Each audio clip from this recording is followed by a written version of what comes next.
Okay. So, Aries. What is up, Aries? My most beautiful friends. I hope that you're doing so well. And let's get into your reading because the cards are laid out in front of me and I am super, excuse me, intrigued. I'm intrigued. Um,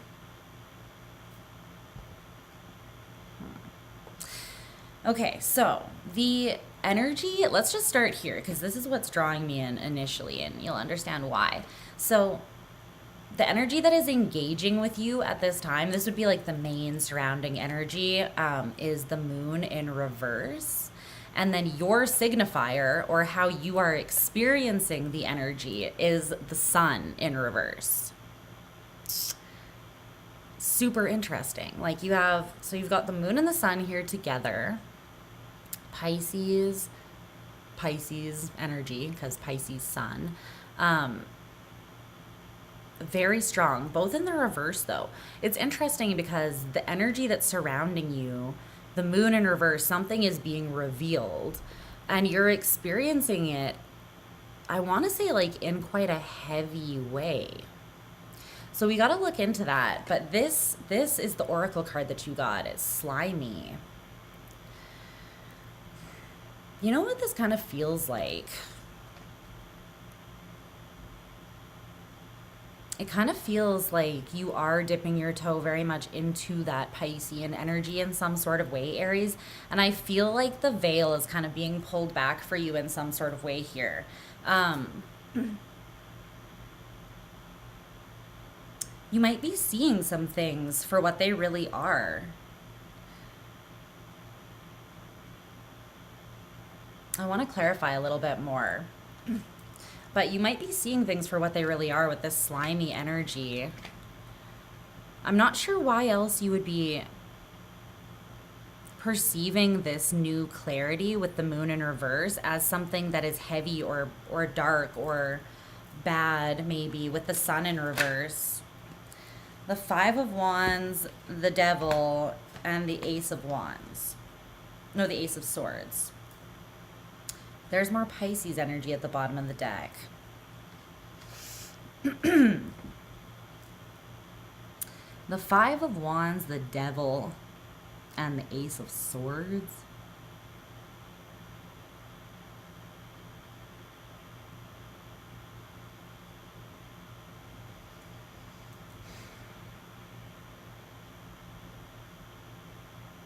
Okay, well, it feels heavy because whatever truth you're seeing is kind of dark. It's creating conflict inside of you. Maybe you're seeing something that you feel like this moral responsibility to act on, perhaps in some sort of way. Or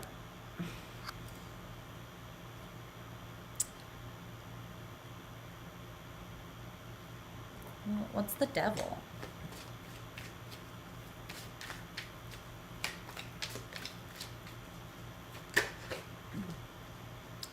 Justice. Yeah, exactly. You feel like you need to act morally, like in a just sort of way, like stand up and do something. It's almost like if something bad is happening and you're witnessing it, all of a sudden you're seeing it for what it truly is. It's like you feel now conflicted because you feel the weight of that truth. And I think there's a part of you that feels like you need to say something about it because it's like someone or something, some type of energy could be getting away with something here maybe, and you're meant to sort of speak on it, but it feels somewhat risky, or there's some sort of conflict that you have around this. It feels like it's kind of a specific message. It might not be for everyone, so keep that in mind. Okay. What's shifting is the Knight of Wands in reverse.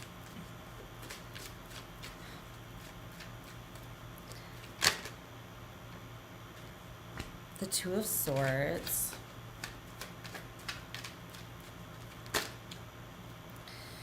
Why is so much coming out? Four of Pentacles in reverse, Ace of Pentacles in reverse, King of Cups.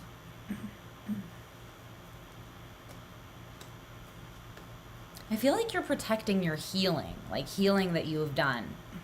But you feel like there is someone that you need to protect it against. And I feel like this person, this Knight of Wands in reverse, I don't feel like that's you. I feel like this is someone that's kind of erratic coming in.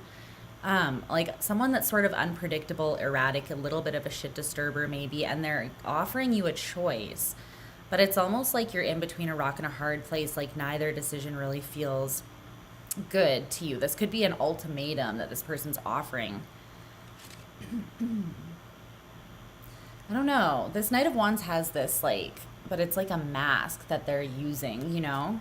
It's like there's something about this person that doesn't feel overly trustworthy, but this is what is shifting. So there's something happening, it feels like.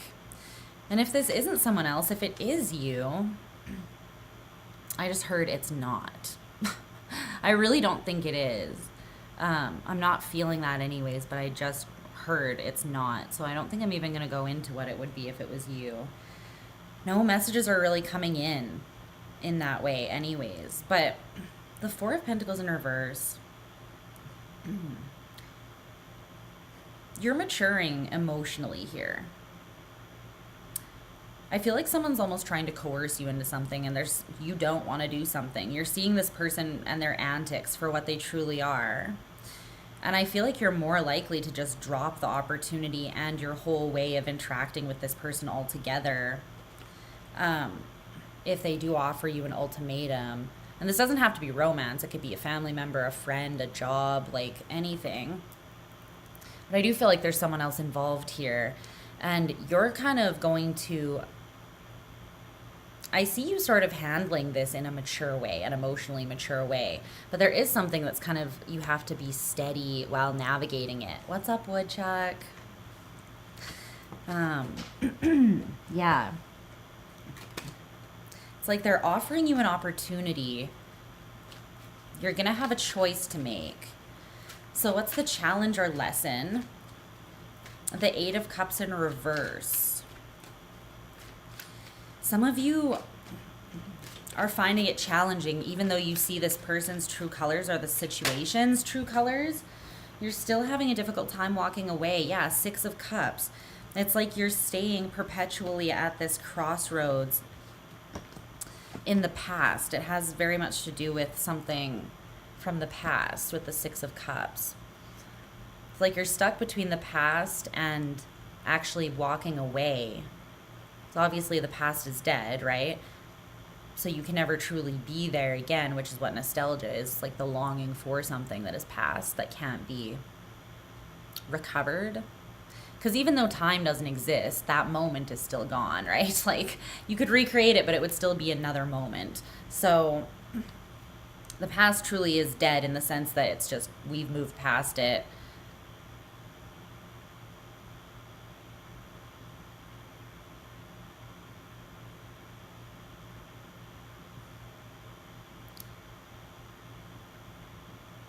But at the same time,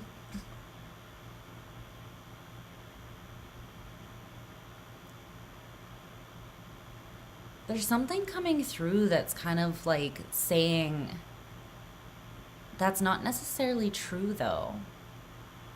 There is sort of a way that we can actually reconnect to the past and live in it, and it's by like evoking the exact same emotions. It's not the exact same experience, obviously, because there's usually more people involved than just us, so we'd have to like recreate it with everyone. But you can actually kind of convince yourself that you are back in that moment just by feeling the exact same way.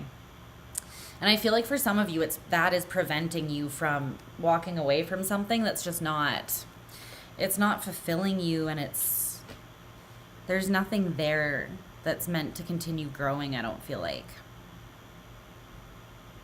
So you might have some sort of tie to whoever this person is from the past, right?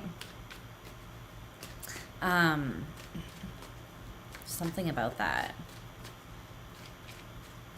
But it's almost like you're going to see the truth about something or someone, and I feel like you're then going to have the choice of what you want to do with that, how you want to respond to that. Wow. This is an extra card in this deck.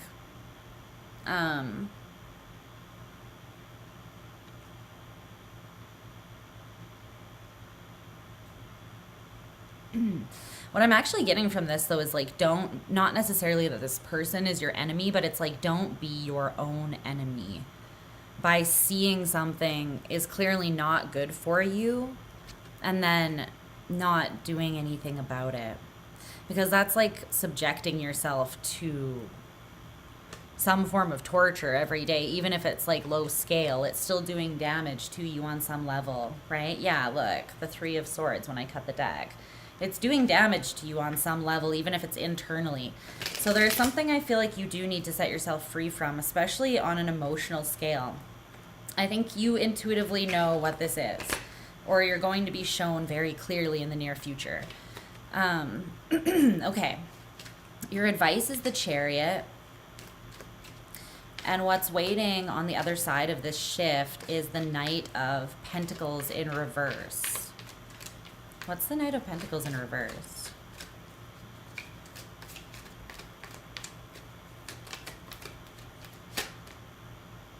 The Magician in reverse. Yeah. You're going to take a break. You're like, no. I'm not going to be forced into anything. And actually, I'm reconsidering whether I want to be invested in this at all. Your advice is to follow your heart and your intuition with this Cancerian energy. I feel like get into like cahoots with your inner child for this decision as well, for which direction to move next. I mean, I feel like it's not really up for, not discussion, but I feel like it's not really debatable whether you're meant to move away from whatever this situation or person is.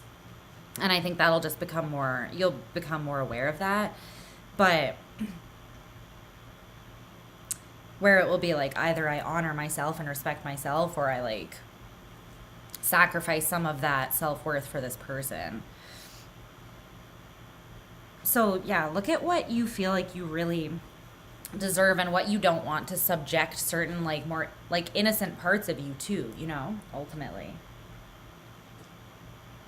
I feel like this person, there's a manipulative element.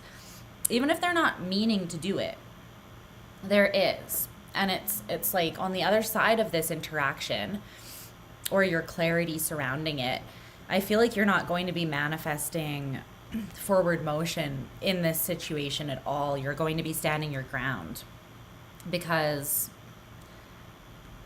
there's something here trying to engage with you in an underhanded way. And you see right through it, but their energy doesn't touch you, because you have this, like, you know,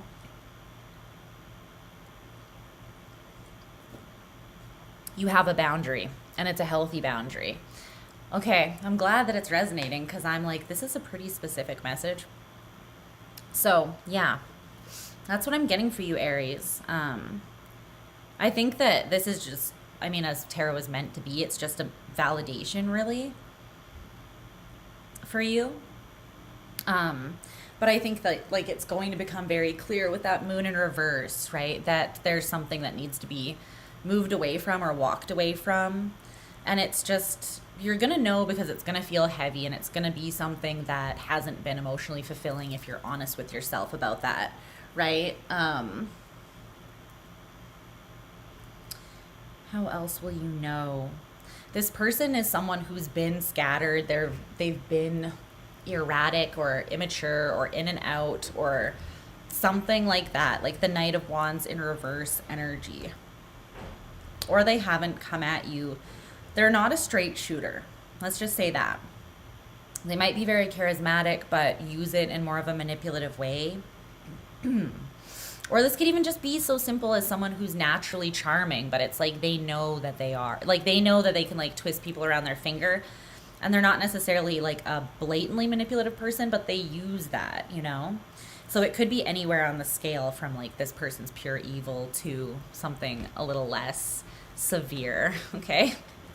Take it how it resonates for you, Aries. All right. We're moving on to Taurus. We're moving on. I got Luna next to me here. She is freaking adorable. sweetheart. Hi, Loons. Are you being cute? Oh, hi, buddy. She's the best. The bean. Give you some of her energy because it's the best. Fuzzy cat belly energy. We all need it in our life. Yes. You are the antidote to the evil. That's what you are. Little fuzz baby. I love her. I love her. I'll leave some of her fur in frame because she's just too cute to not. Oh yeah, you're gonna squawk and be more cute now? I love her. I love her so much. She's my sunshine on a rainy day. Okay. Back to your regularly scheduled programming here. Taurus.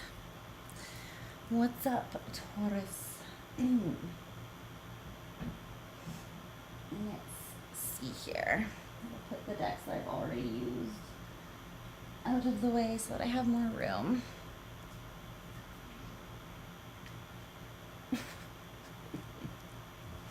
Oh my gosh, I love her. Okay. This can't be a super slow live either because I have to go. I'm on babysitting duty for my nephew.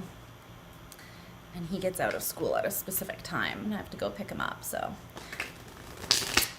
Fluffenheimer? Or how would you say that in your Fluffenheimer?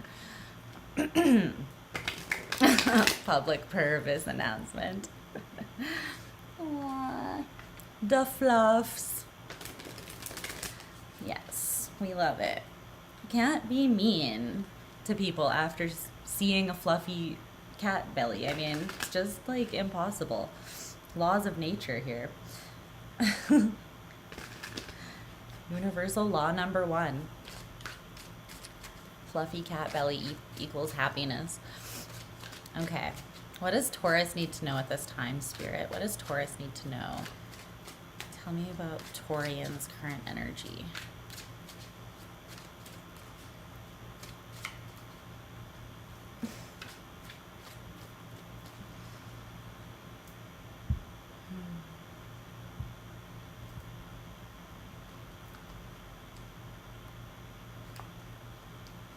Taurus.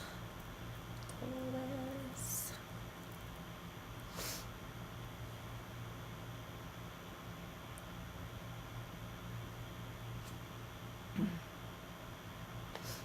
Okay.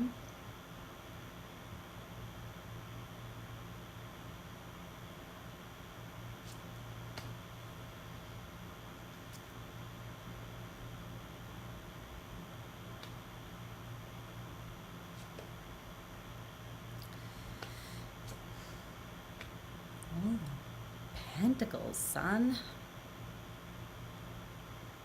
So many pentacles. Okay, Taurus. Give me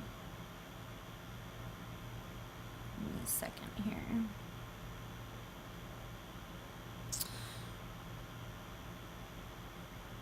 Well, there's a lot of feminine energy here.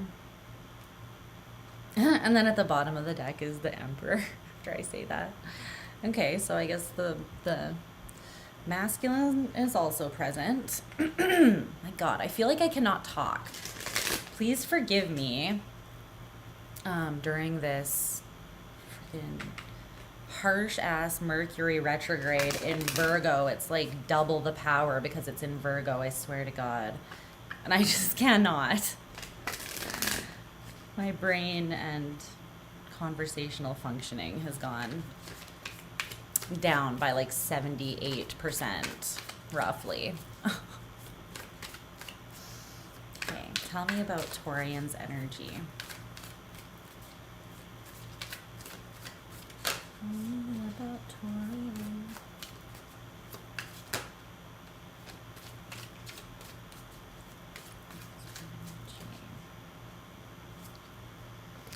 Ooh.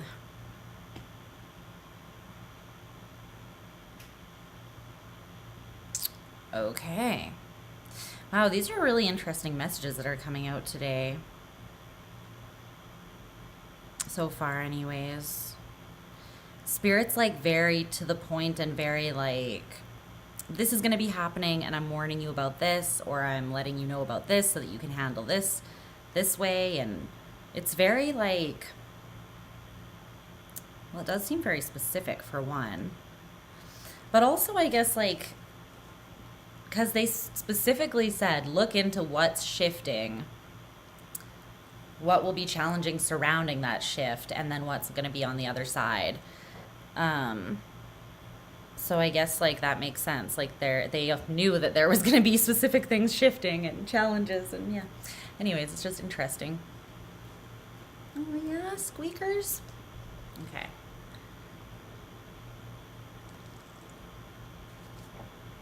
Let me timestamp.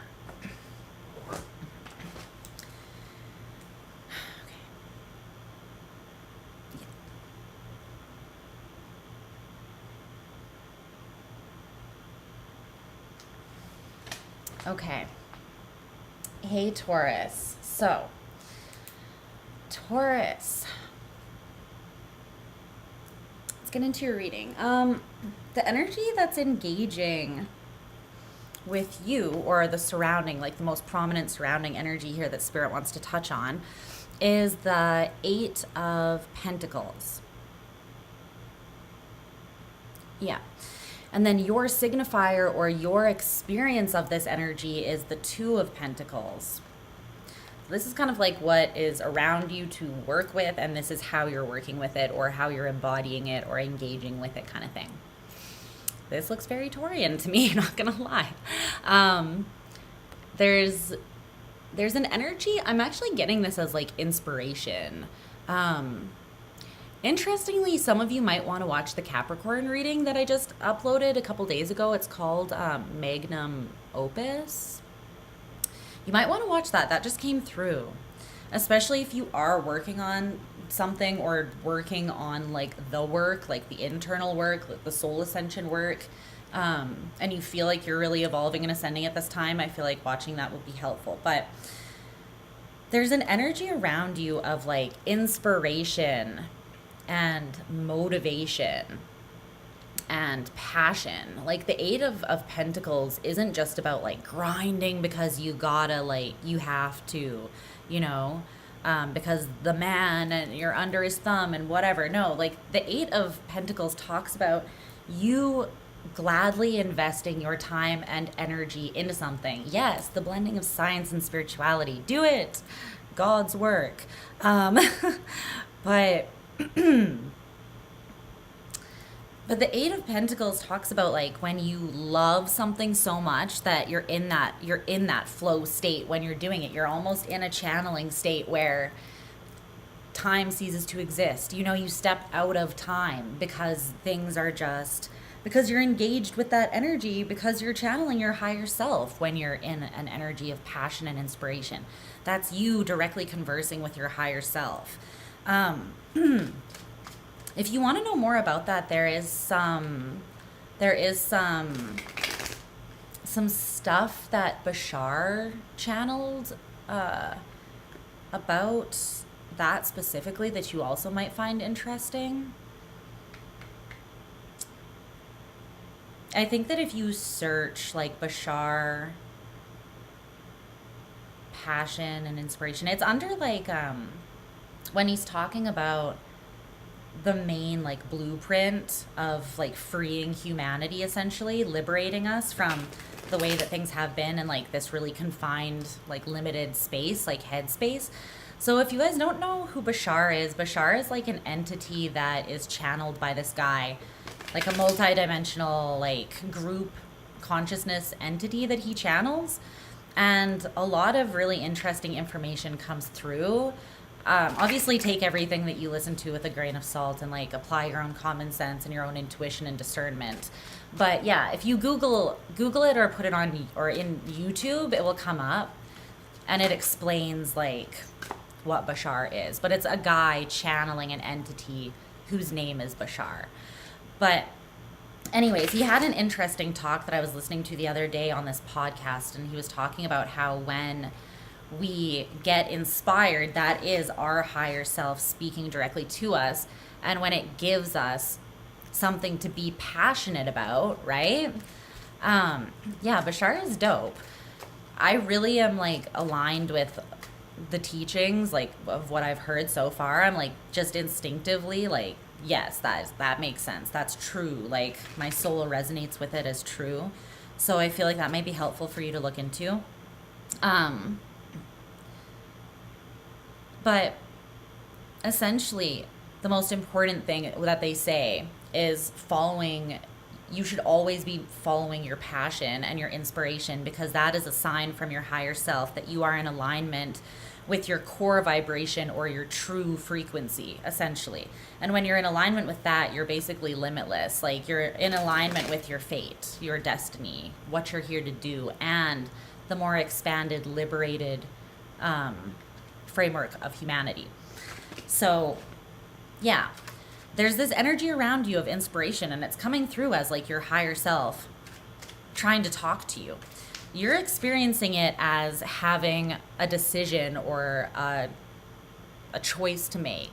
So you might be seeing this as coming up. This might be coming through as like you have a choice whether or not you want to cut back your hours at your 9-to-5 job and do more of what actually lights your soul on fire, like maybe a side hustle or art or something with spirituality or whatever it is. It doesn't have to do with those things. It's literally whatever truly lights your soul on fire. You're seeing this as a choice. And what it really is a test. This is a test from the universe. Your higher self is giving you a clue in the form of passion and inspiration that you're meant to follow. Whether you do or not, that's the test. It's your choice ultimately, because you have free will, right? So you have free will, so it will always be a choice. The universe can never give you something and then force you to take it. It can lead you to water, right? But it can't make you drink. So ultimately you have that discernment, that free will. But you're meant to follow this inspiration or this passion that's being revealed to you at this time. Very much so. Armani, you should join our Discord server. It's free. And we could talk more about all of this because I find it interesting, but it's probably an easier platform to talk on than YouTube. But what's shifting? 1, 2, 3, 4, 5, 6, 7, 8, 9 is the 9 of Cups in reverse. The 9 of Cups in reverse. There's a hair in my mouth. Can't get it out. There we go. Why is this? Yeah, we have Discord. We talk about all kinds of cool shit there. And sometimes on full or new moons, we have like a group, like Zoom call type thing. And we set group intentions and stuff. It's good shit. So everyone join Discord if you want. It's free. Link is in the description. Why is the 9 of Cups in reverse, though, in what's shifting? You know what this is coming through as? It's coming through as an intolerance towards things that don't bring you joy. Yeah, this is like you leveling up. But to level up, to be truly in your power here, is something that is... This is a transition. It's a shift that's happening for you. I should mention Discord more often. I always forget. But yeah, we have a cool community of people over there. Because the King of Pentacles is you. I really associate the kings with the fixed element. Because it signifies like having grown into, on one hand, from one perspective, right?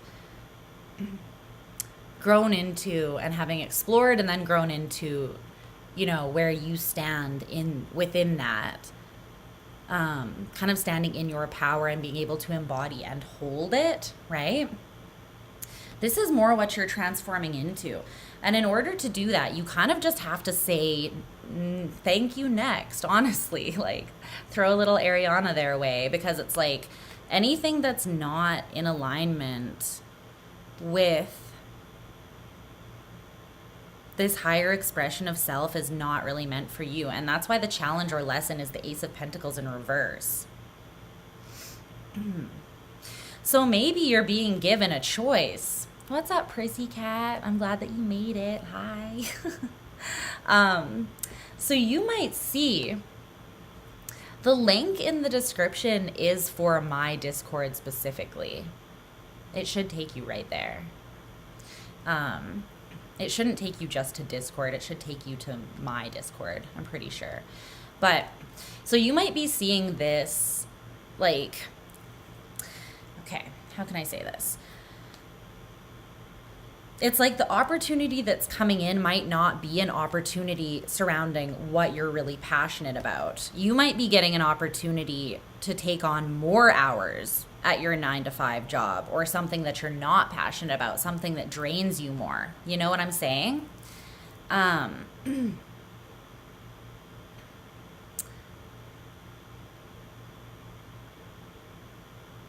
This choice might be actually an opportunity that you're meant to turn down so that you can pursue more of what you're truly passionate about. You know what I mean? And the test is, will you listen to your discernment? Will you say no to something if it's not what truly brings you joy? There could be something here too about maybe it pays really well and you're tempted by money. That is coming in.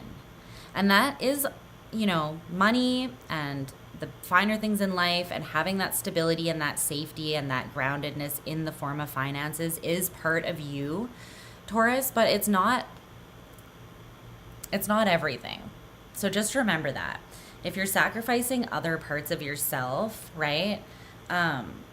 Like you're miserable and you're just doing it just for the money, look at the things that you're sacrificing and whether that cost is really worth it, okay? Just like explore that. And be honest with yourself. Your advice is the 5 of Pentacles in reverse, and what's on the other side of this shift is the Queen of Cups. Yeah, I mean, you're stepping more into a space of being inspired because you're taking care of yourself on like an emotional level. You're making sure that your emotional needs are fulfilled, right? This is so important because Earth is only one of the feminine elements. Water is the other one. And you're ruled by Venus. So it's really important that you and Libra, maybe even more than anybody, I mean, it's important for all of us to temper the masculine and feminine, but it's very important for you to nurture that feminine because it's so tied to you. And that means this. More of this, and sometimes, you know, less of like this, which is just doing the work that you feel like you have to do. Like it feels like an obligation kind of thing, you know, or a responsibility. There's a place for that as well, but you're meant to be making more room for the true finer things in life, you know. Tell me more about this 5 of Pentacles in reverse for the advice.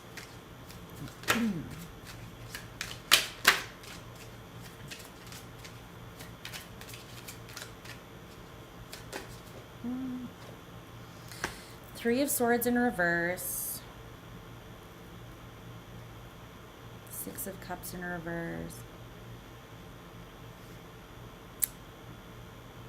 For some of you, this also ties into like a relationship. You found it? Okay, awesome. Yeah, it should be relatively easy to find.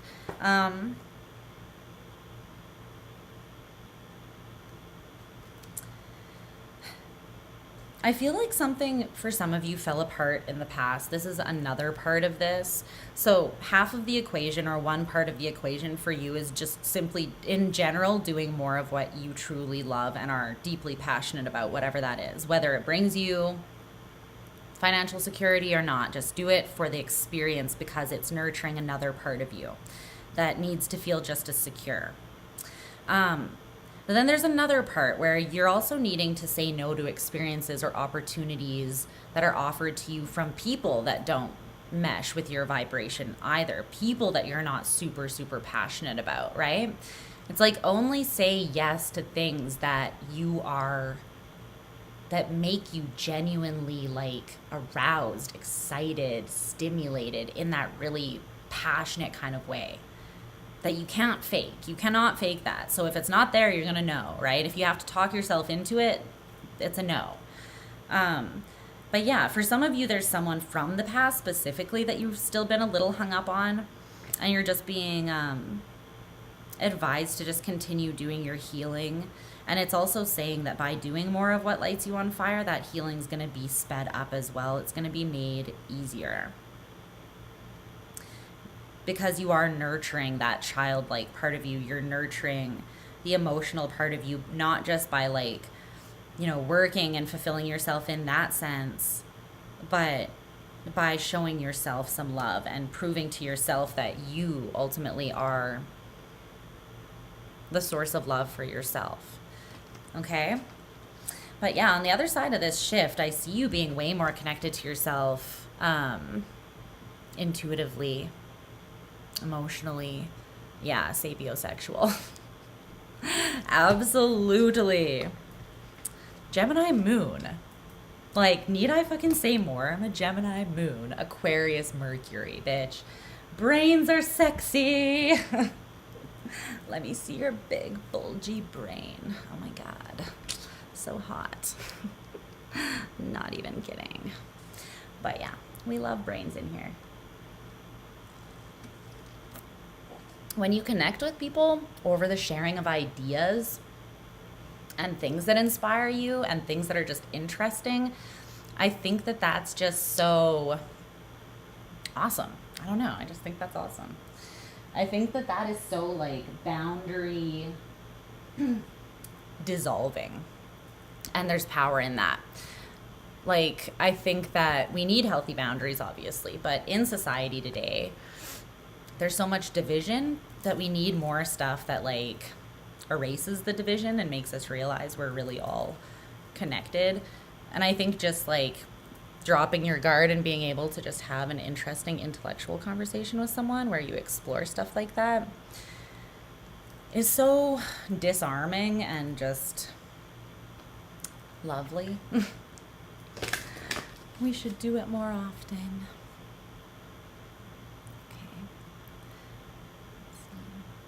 I should have more videos where I just like discuss things, like interesting things. It can still be spiritually like related topics, but that would be fun. That would be fun. Okay, we're moving on to Gemini. Moving on to Gemini. I gotta pick it up or else I'm literally not gonna be able to pick my nephew up from school. And that's going to be a problem. Okay. What's up, Gemini? Hope you guys are doing well. Gemini family. What messages do you have for Gemini, Spirit? Messages for Gemini.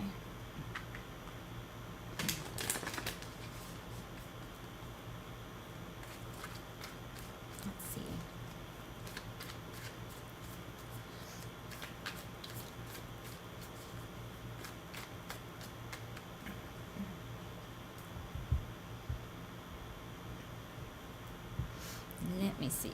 I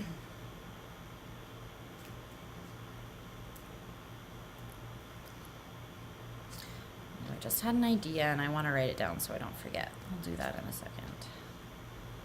Just had an idea. AKA, I'm channeling. I'm channeling.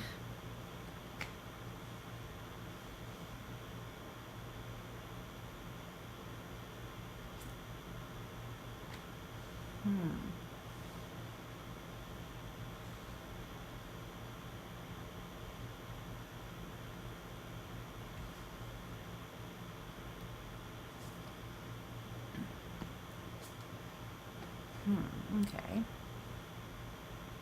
What is this?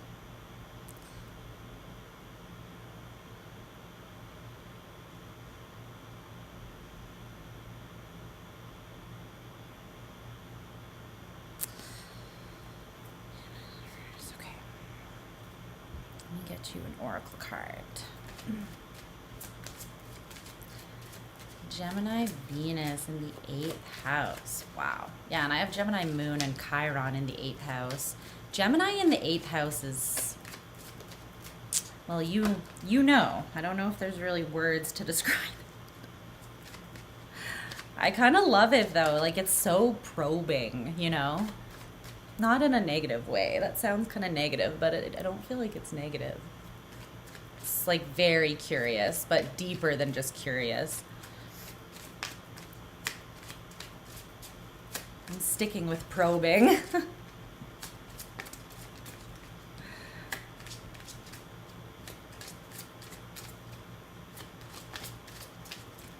Gemini energy. Wow.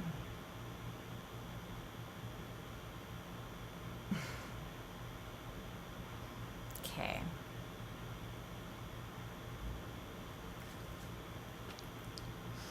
Okay. Oh yeah, the idea. Before you found out it was in your chart. Yeah. I was like at odds with my Gemini moon placement for a long time. I was like, I can't with you. And then I figured it out more, and now I really kind of love it. Okay. Hold on, let me write down this idea quickly.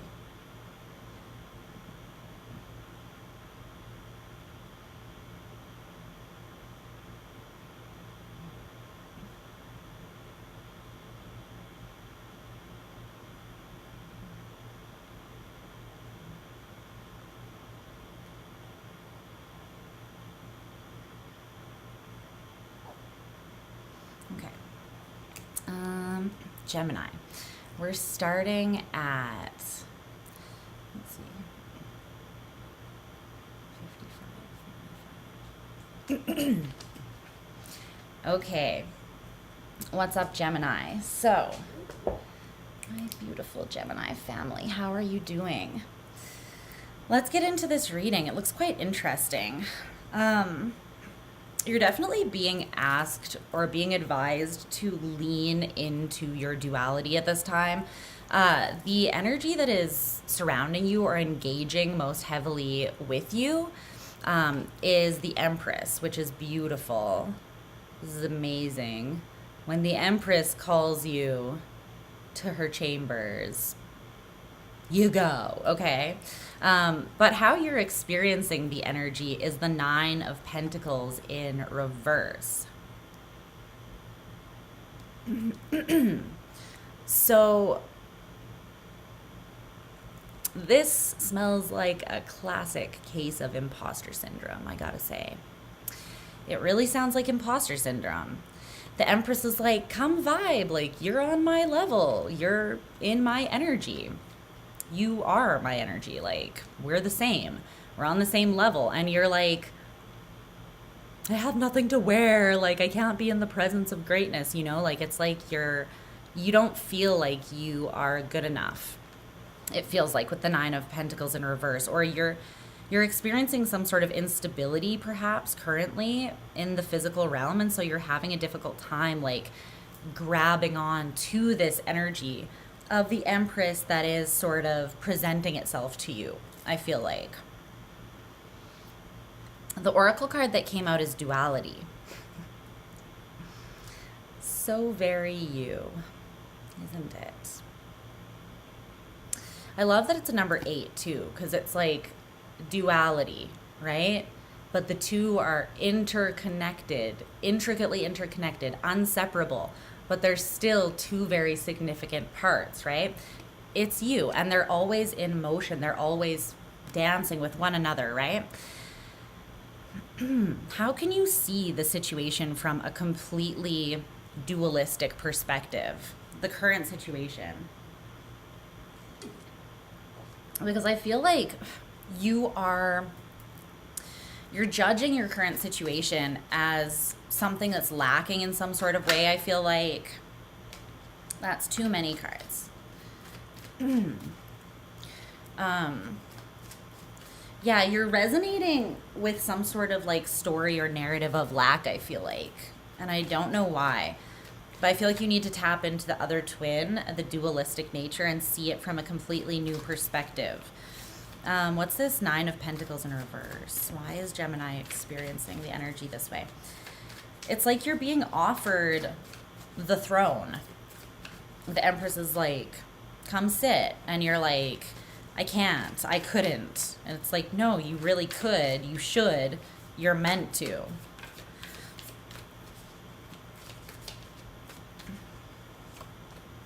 The 7 of Pentacles, you feel like you still have more work to do. 5 of Swords, you're conflicted. No. Okay. You're like, I couldn't. I'm still at odds in my mind. I'm still invested in healing. Like, how could I possibly, like, as if the Empress or the Emperor themselves are perfect. What is perfect? Perfect doesn't exist. No one is ready when they take the throne. You know, they're just thrust into that position. It's similar to like when people become parents, I feel like. You're never fully fucking prepared. You go into the role and you evolve. You grow into the role. You grow into it. You meet it, right? It's like, a lot of this has to do with where you're perceiving yourself to be at in your own mind, though. Pretty much everything about this has to do with that. Because if you just made up your mind, like if you just decided, point blank, period, we're never revisiting it again, like, I'm healed enough to not do harm, right? To another person, or to be very open with them about where I still feel like I might have some shortcomings. You're still worthy of love too, even when you are in a deep like healing period, you know? And love comes in many different forms as well, right? Keep that in mind, Gemini. This doesn't have to be about romantic love, but it's like, are you letting people close to you? Are you letting abundance close to you in an intimate kind of way? Not like a surface level, superficial kind of way, but in like an intimate way where you feel it. Okay. What's shifting is the 2 of Pentacles in reverse, and your challenge or lesson is the 7 of Swords in reverse. Okay. Well, you're making up your mind, or a decision is being made for you with this 2 of Pentacles in reverse. 4 of Cups. I think you're making up your own mind because you're fucking bored. And you also know that if you don't make a move, the tower is coming down on top of you. So you might as well get out while you can. I love in this Tower card, they're not falling from the building, they're running out. Like, they're getting out in time. But there's something here where, like, you're in a level of ambivalence right now, whether you want to admit it or not, and it's just because you're freaking bored. Because you do need to make up your mind about this. You are ready to move, and the boredom or the ambivalence surrounding it, wherever that exists, is just a clear indication that you are ready to move. You know what I mean? Otherwise, you would still be feeling super challenged by the healing that you're doing. But chances are you're not. Like, chances are you've reached a level of comfort because you've reached a new level in your healing process. You've integrated something new, you've expanded, you've ascended, however you want to look at it. I feel like you are making this choice, but just be very careful, because holding on to the old way of doing things too much, like being inflexible here, out of fear or comfort, is you're blocking this emotional fulfillment and happiness, like joy. Not just happiness that's fleeting, but joy as your baseline. The 7 of Swords in reverse being your challenge or lesson is just really talking to me about seeing the truth of this for what it is.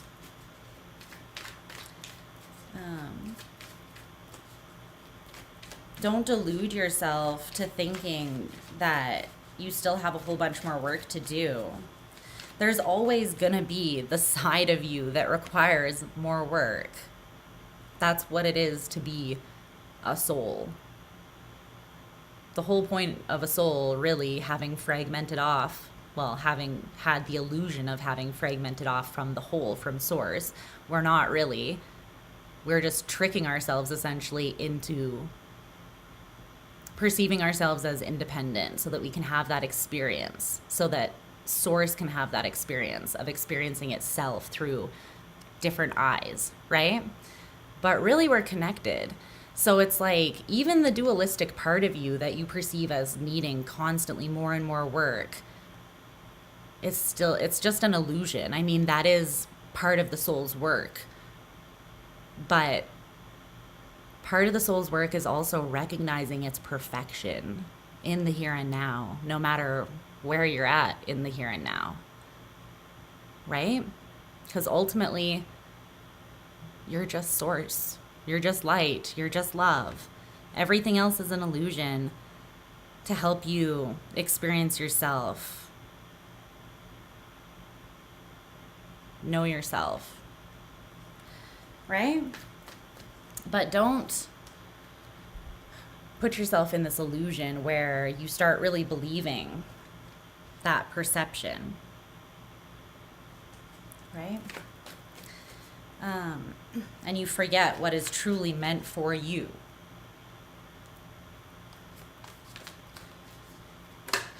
Okay, your advice is the Page of Swords. And what's on the other side of this this transition is the Ten of Wands.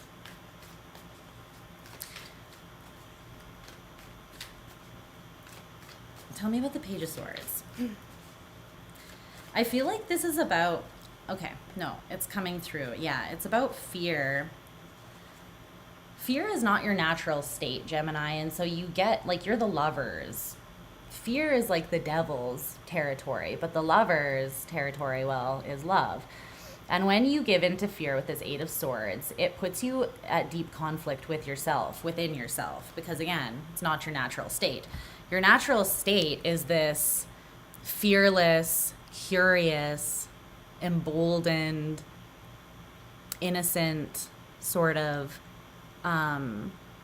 explorer that is constantly like testing the boundaries of things in order to see them more holistically. I mean, really, I think that's a big part of the reason why Gemini pushes boundaries of things. It's not just to be a shit disturber. It's because we want to see if there's something outside the boundaries that have been put in place. Like, it's curious and it's wanting to see the whole prism of things. And so I feel like when you're in this energy, you get into this sort of stuck place where you're more stagnant. And again, that's not natural for you. You are mutable air. It's like trying to put the wind in a box and expect it to be thriving. It's like probably not, you know, because it's meant to be free and flowing. And so I feel like you can get a little bit like too structured or you limit yourself sometimes here. And I feel like you're being advised to just really crack yourself open and swing to the other side of your duality where everything is open, everything is potential, everything is possibility, everything is just something else waiting to be unearthed, you know? Because I feel like this Ten of Wands, I'm not seeing it in a bad way at all. I'm actually seeing the Ten of Wands as just like tons of inspiration channeling through and like inspired energy channeling through to you. You might be specifically writing a lot, or right now might be a good time to. And I don't mean even like really structured writing. I mean more like channeling or like automatic writing type thing. You might channel some really beautiful stuff through either just insights or even like poetry or art.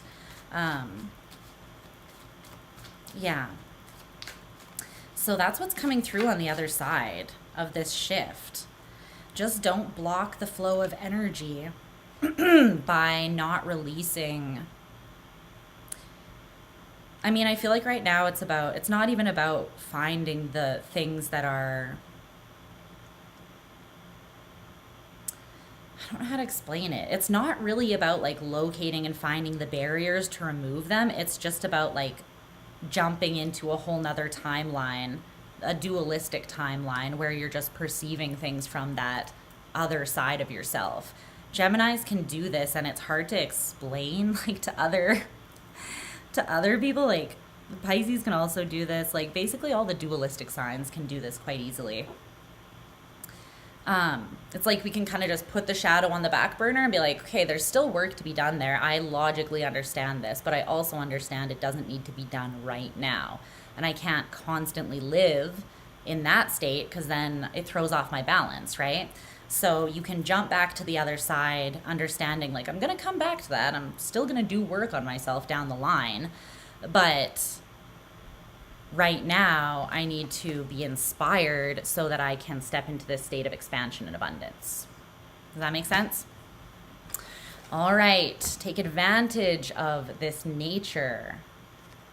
It's a superpower. Okay. We're moving on to Cancer. Moving on to Cancer.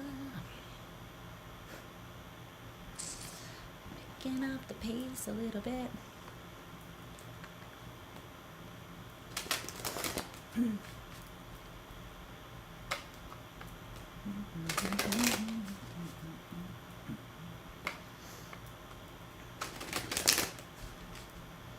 How are my Krabby Cakes doing on this fine day?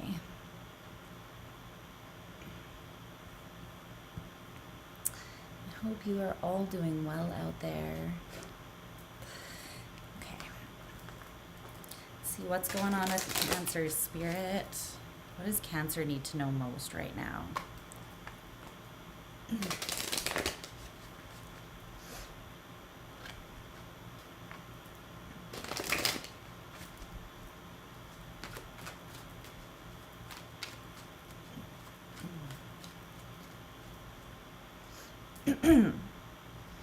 She's so cute.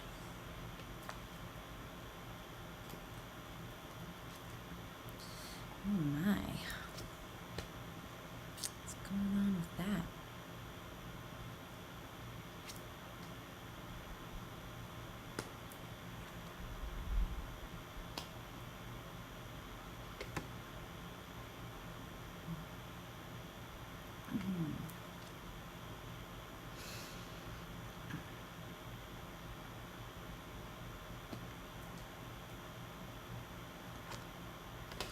The Devil in reverse, the Five of Swords, the Nine of Swords in reverse. Okay.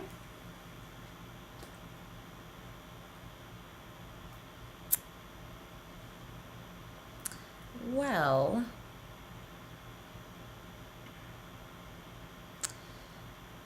I'll get an oracle card. Oh man.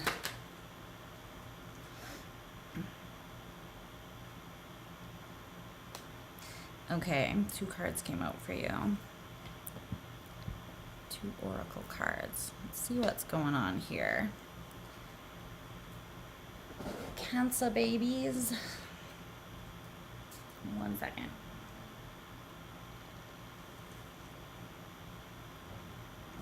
Hi, Fluff Bunny. Hi. Are you having kitty cat dreams? Baby? Are you having little kitten dreams? Okay. Cancer.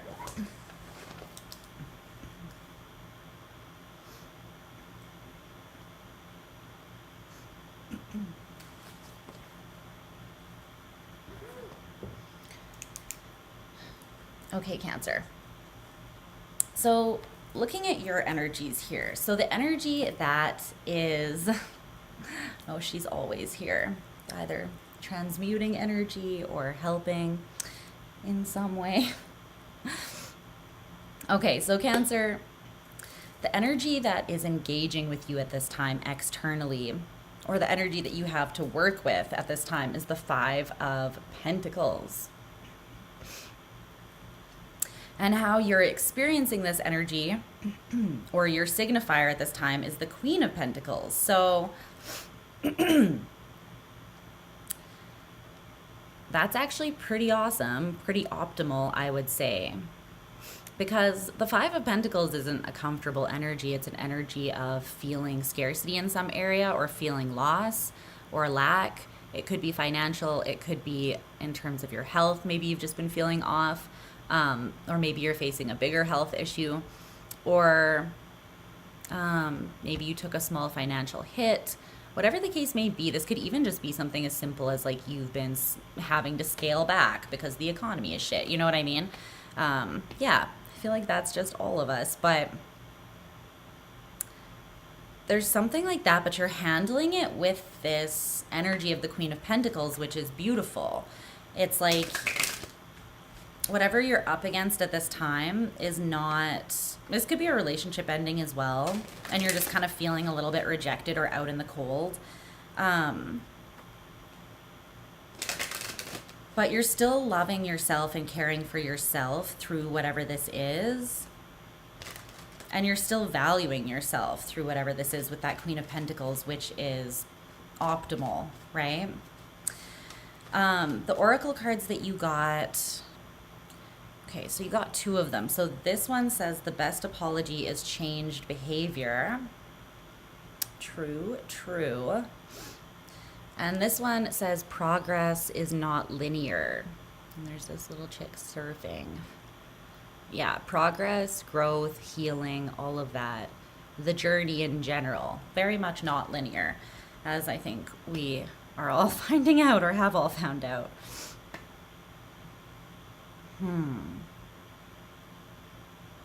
I feel like you're taking it in stride, honestly, but you're also holding something accountable. So if this does have something to do with another person, I feel like you're having grace and compassion for them because you understand that progress isn't linear and people aren't perfect, right? And people make mistakes, even if they're good people. That's just what it is to be a human. So, but at the same time, you're like, but also, if you really care about me and if you really do want to do better, then you're not just going to apologize and blow smoke up my ass. You're actually going to make a shift and do better now that you know that your actions previously were hurting me, right? So I feel like you're quite balanced in these energies. But if it doesn't include somebody else, then yeah, you're being very accepting towards yourself as you kind of go through, experience like ups and downs here. Okay, what's currently shifting is the Lovers in reverse. And the challenge or lesson is the Three of Pentacles. What's the Lovers in reverse? Gemini energy is here. What's the Lovers in reverse about? The King of Wands. Four of Cups in reverse.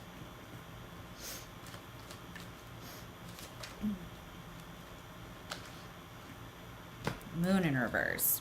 Some of you are dealing with a Gemini because this kind of ties into their reading a little bit.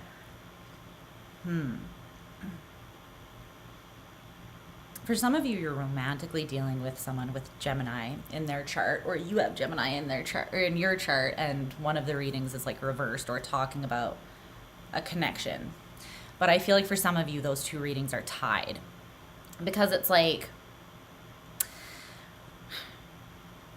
for some of you, there is like some sort of connection or relationship that's kind of dissolving or falling apart in some sort of way here. And the reason why, for some of you, and this won't be everyone's messages, so I'll get to the other storyline in a second, but For some of you, this is someone realizing that they were in a situation where they were bored or stuck and had become ambivalent, and they're releasing or liberating themselves from that, like Gemini was doing, and stepping into their power more. So and this is being like revealed to you with the moon in reverse. So for some of you, yeah, someone's just like, I'm not happy in this situation. Even if it wasn't a romantic connection, it could be a friendship, a family member, someone who works for you, anyone really. But them standing up for themselves, it puts you in a position of like, you're losing out on something by them doing that. I don't think they're doing it to hurt you, but like they're showing me they're just doing it to take care of themselves and their best good. If this doesn't have to do with someone else though, it's like your fears are being highlighted right now. Your fears are being highlighted, specifically your fears surrounding lack, scarcity, rejection, or abandonment, I feel like, but in physical areas. So financially, work, your home, your relationships, your health.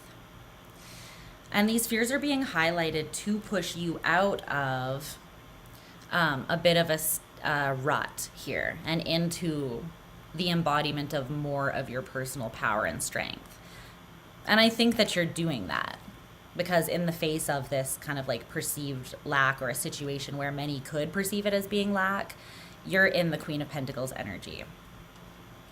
Okay? The Three of Pentacles being your challenge or lesson.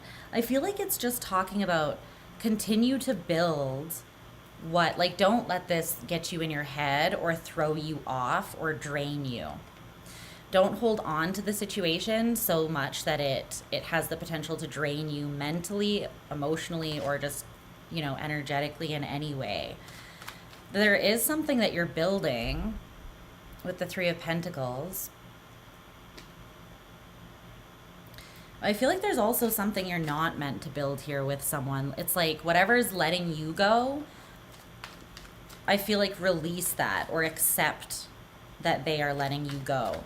It's kind of like that if it comes back to you, then it was meant to be sort of thing. But yeah, take it in stride like you are. Just let it go if it wants to go, and just trust that whatever is happening with that situation is what's meant to happen. And then keep on building and putting into or pouring into what it is that you're trying to expand or grow. Okay? The Eight of Wands in reverse is your advice, and the Ace of Pentacles is what's coming on the other side of this experience. So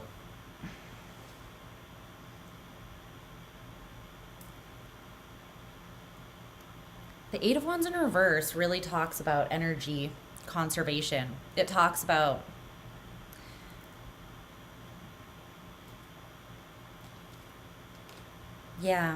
I feel like there's something you're not meant to give to anymore. Don't push any of your energy in the direction of this thing. Again, it's whatever is like indicating to you that it wants to go now. Even if it's just an energy that wants to be released, like of fear, like we said before, if no one else is included, then really try to put that out of sight, out of mind, and literally like pretend that fear is not there, that it does not exist. Whatever you have to do to compartmentalize it, it might help you just to realize that like fear is literally just a frame of mind. It's just a way of looking at something, right? It doesn't exist. Like something that scares you, someone else could look at a different way and not experience the fear. You could also choose to look at those things without the fear, right? So what's preventing you from doing that if there is something? And I feel like the energy that you could put towards this thing that's moving away, if you choose to release it, there's something that you could channel that energy into communicating, potentially artistically, and I feel like that would be really beneficial for you at this time. So take that if it resonates. But there's something more in alignment with you with this artist card, with what you're trying to create, whether it's artistic or not.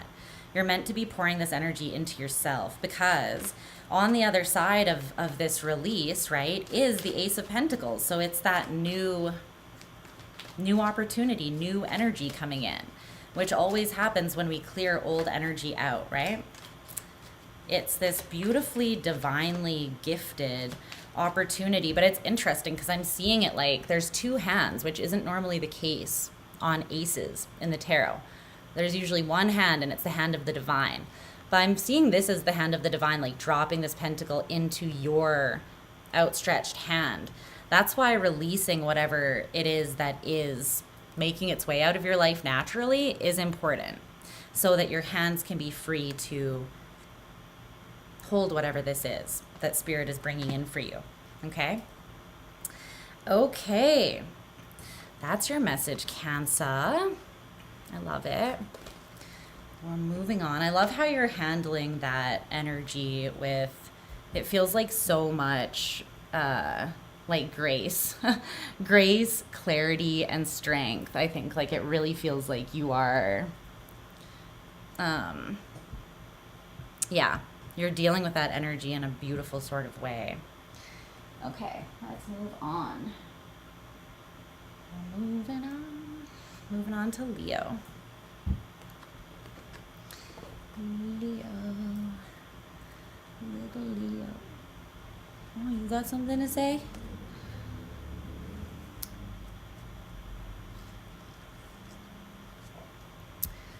I said Leo, not Luna.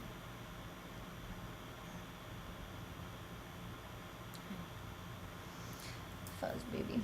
Okay.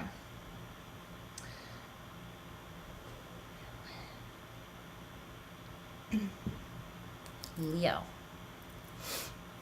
Leo.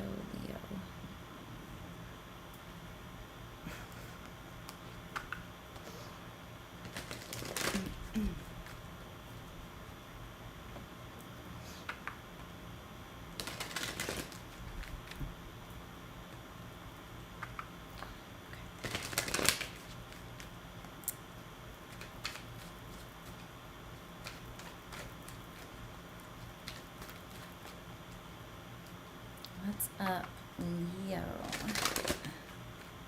What does Leo need to know, Spirit? What messages are coming through for Leo? How have you been feeling now that that Venus retrograde is over and your season is over? You guys feeling calmer, or do you miss the spotlight? What are the vibes for my Leos? I had my Lilith return in Leo. That was good times. That was fun. Is she still in Leo? I don't even know. But damn, if my life was anything but boring with that bitch just running my chart. It's like, God, woman. 10th house, how do you feeling? Like the brain every day. I'm gonna take over the world. Yeah, welcome to my Capricorn stellium life. With Mars and Capricorn plus another 3. Lindsay is bored. You thrive in the chaos. All right. What do we have for Leo?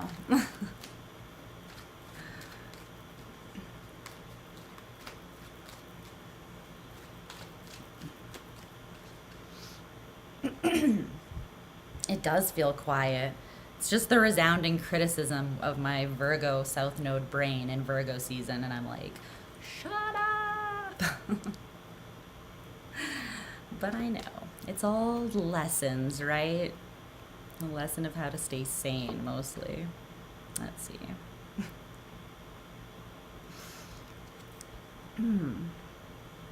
It's shifting.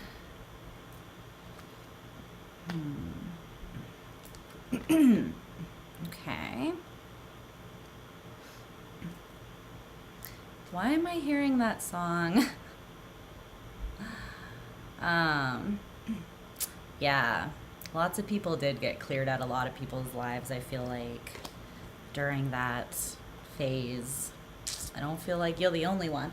But to be honest and optimistic about it, I do feel like that happened to a lot of us specifically for the reason, like, to clear up, to create space for, like, soul tribe to come in. So, yeah, I feel like so many of us had gone through massive like ascensions that our vibration had changed and just wasn't a match with a lot of the people surrounding us anymore. And so I feel like spirit came in to sweep that out, or to just make us hyper aware of that. But that space is going to be filled, you know, by people that do fit. So just remember that that's going to be coming. Okay, what's a message for Leo here? The quietness of the heart. Yeah. Quietness of the heart.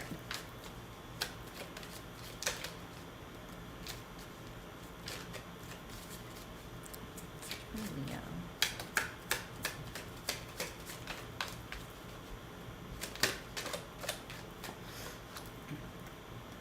Service. Aw. Okay. Well, let's see. What's this about? Leo. What is this about?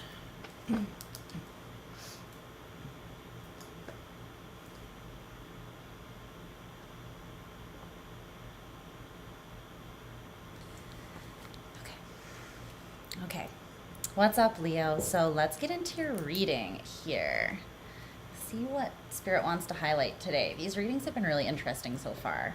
I feel like super specific messages are coming through. So the current energy that is most prominent surrounding you,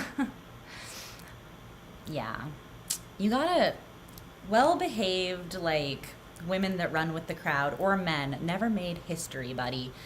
We're here to make history, okay? Nothing less. So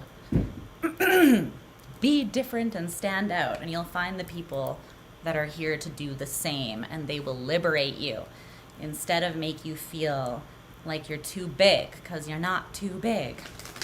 All right? There's your little pep talk. Okay, so Leo, what was that? What are these two cards? Okay, I don't feel like we're gonna keep those. Let me just look at this for a sec. What's it coming to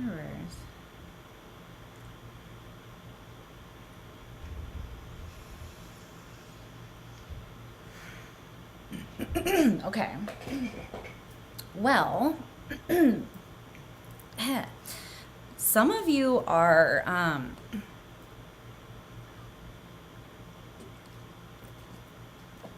throat has been so sore. I think it's the changing of the weather and seasons, but I hope I don't get sick. The Six of Coins in reverse is the energy that's most prominently engaging with you at this time, or surrounding you. And then how you are experiencing that energy or embodying that energy is the Ten of Wands. Okay. So, yeah. There is something that you feel like you're putting a lot into, or you're putting more into than what is coming out of it. And I don't mean this in a selfish way, like, oh, I showed up for you, or I bought your coffee last week and you didn't buy mine this time, so now I'm holding you to it. Like, it's not that.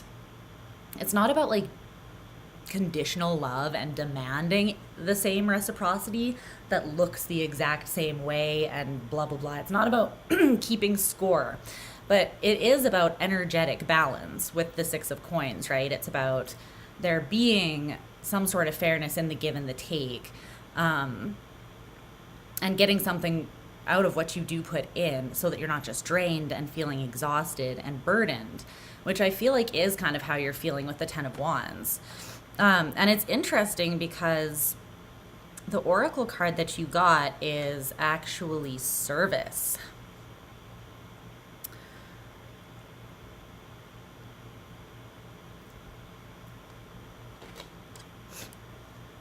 So some of you are in a role of service, of some type. Like you're a healer, you're in a profession that is very like service-based or helping other people. But I feel like this is about you giving a lot of energy to helping and serving other people. And I almost feel like this is coming through as potential burnout. Okay, so it's not about like, again, it's not about demanding reciprocity for the service that you give necessarily, but you don't want to get to the point with that Ten of Wands where you do feel super oppressed. The High Priestess.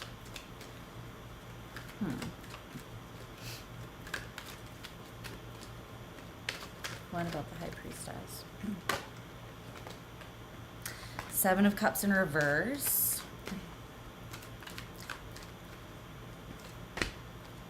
Six of Swords. I feel like you do know that you have a choice to make because something does feel kind of out of balance for you. And this could even be you're in a relationship, right? And you are giving more, like you're always taking care of the other person. But you don't feel like when you need someone to show up for you, there's anyone on the other end, you know? Something like that. And it's just starting to feel kind of heavy. Like you could be someone that's constantly showing up for other people, but then you go home and you feel lonely and you feel like you carry the weight of the world on your shoulders, you know?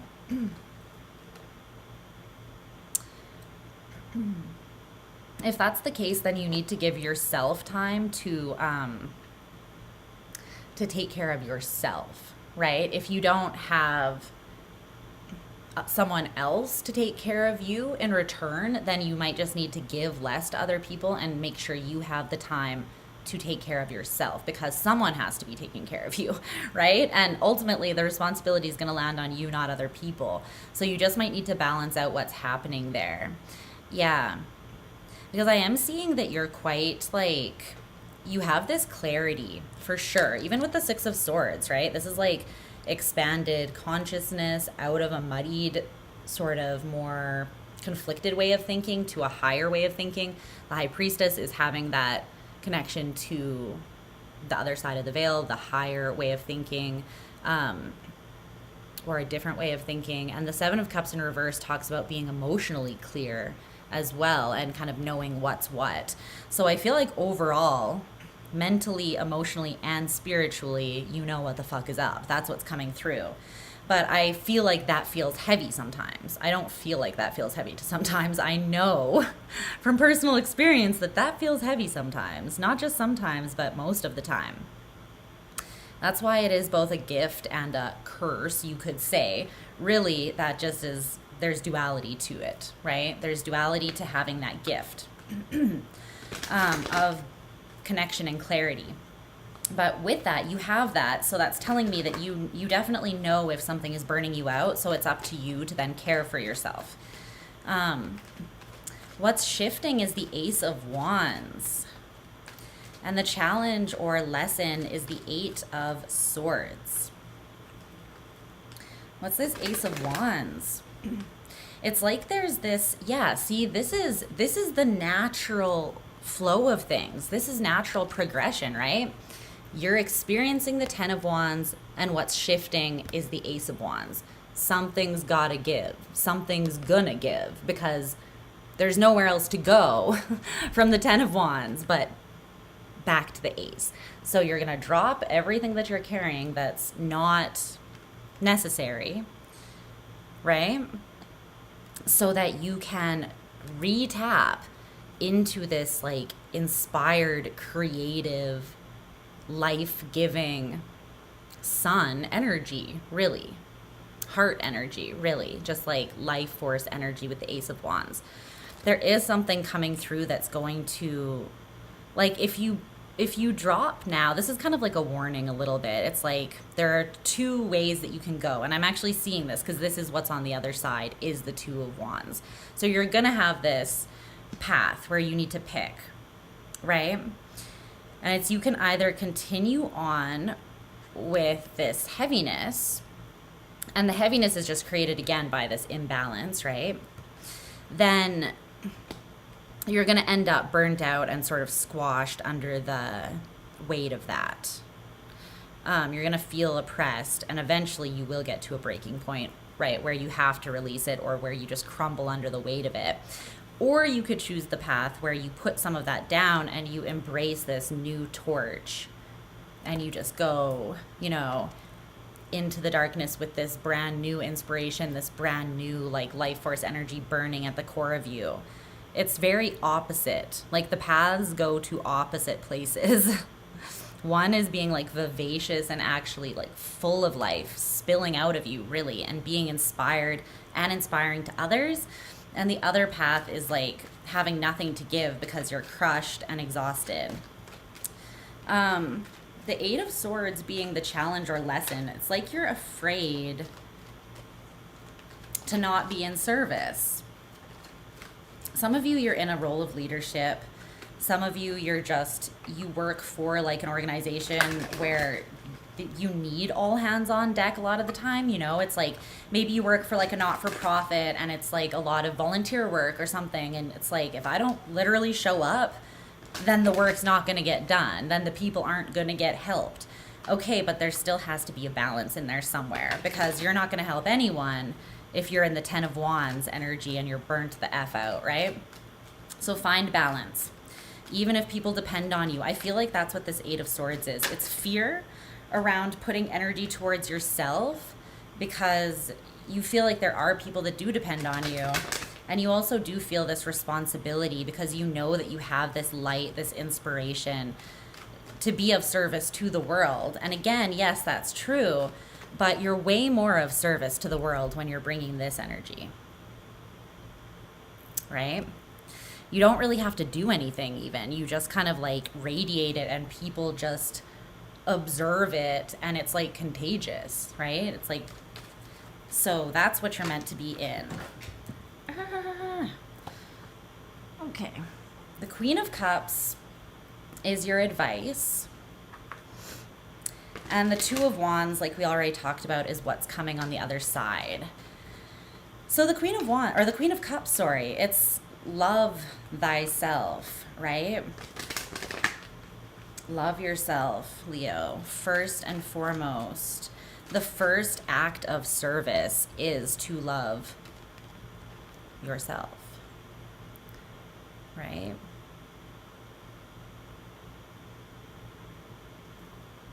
And the way that these are on the spread on the table is like, this is like right underneath service. So it's like true higher service, like the highest expression of service for you in this life is letting, like filling your heart up, which, you know, you rule the heart. So that's literally your gas tank. You have to make sure that it's full so that you can walk the path that you're meant to in this life, so that you can serve in the way that you're meant to. You do have to learn, and I think this is part of Leo's journey, you do have to learn that it's okay to serve yourself first, that that's not selfish, because all the light that you have to give to the world, you have to fuel up somehow. You know, it's not just like a natural, like for none of us are just naturally like overflowing with energy 110% of the time, unless you're like super high vibrational, tapped into source like 24/7, right? But the human part of us does get tired sometimes, right? And so take care of yourself. Take care of yourself first. You'll have so much more to offer and it won't feel like such a burden, okay? All right, we are moving on to Virgo. Virgo. What's up, Virgo? Happy birthday season. I hope that you guys are doing so well. Okay.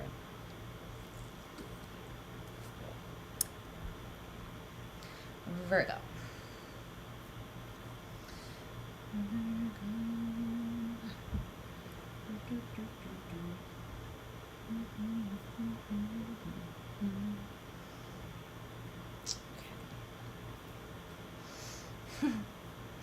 Speaking your life.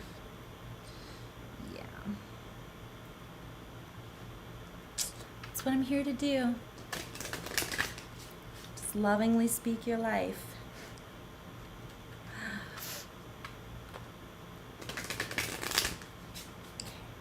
me into Virgo's energy, Spirit. The energy of Virgo. What does Virgo need to know at this time?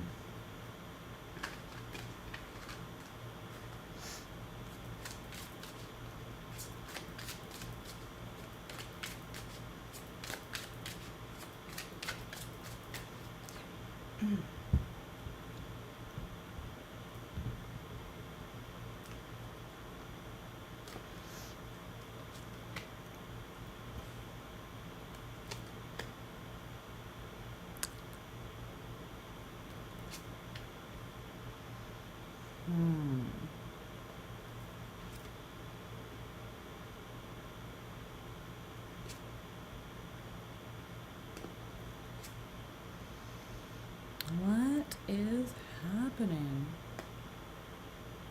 with this? This looks intense.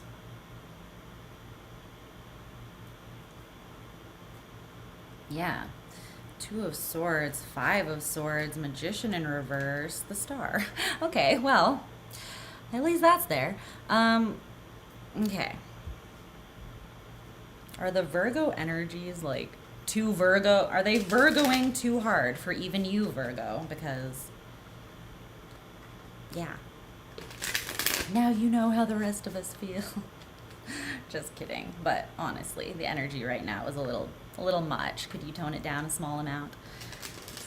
Let Mercury know if you wouldn't mind passing that little message along from me. Do less, you know? You're doing the most. You could do less. Let's see. Give me an oracle card for Virgo's energy.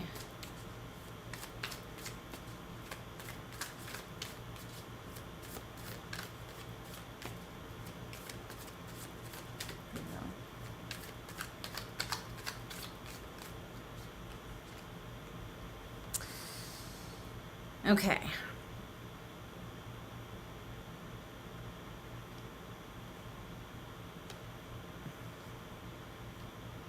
Okay.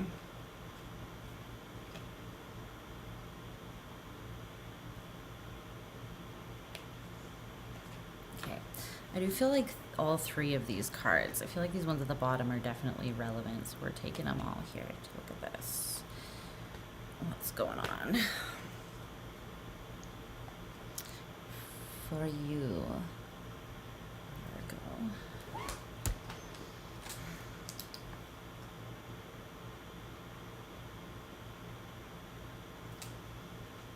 Okay, Virgo, so what is going on with you? All right, well, the primary energy that's engaging with you at this time the most, so this is like the surrounding energy that you have to work with most prominently at this time, is the 6 of Swords in reverse.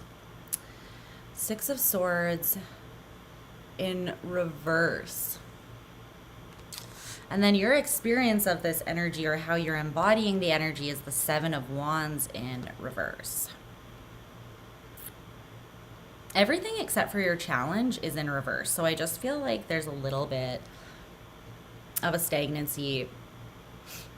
It's like you're paused right now to learn an important lesson, but that might be quite frustrating for you.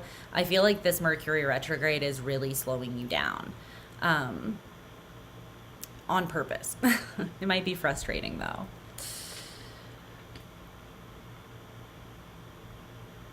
It's like the answer to something is being blocked with the 6 of Swords in reverse. That's kind of what I'm feeling. And it's not being withheld from you as punishment. It's because you're meant to find the answer in a very specific place. And I almost feel like you're not...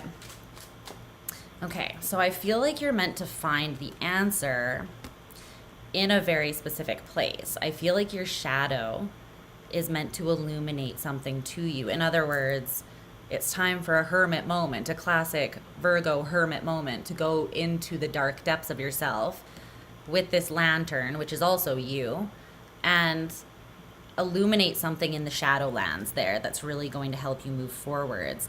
However, I feel like you're struggling to listen to that part of you right now.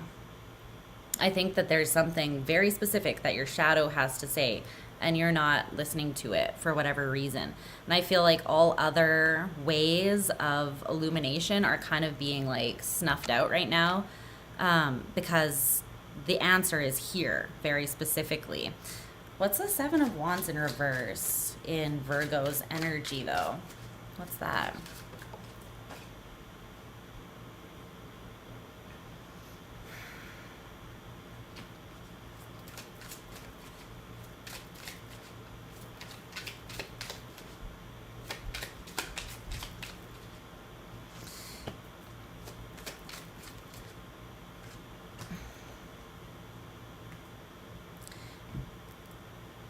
Okay.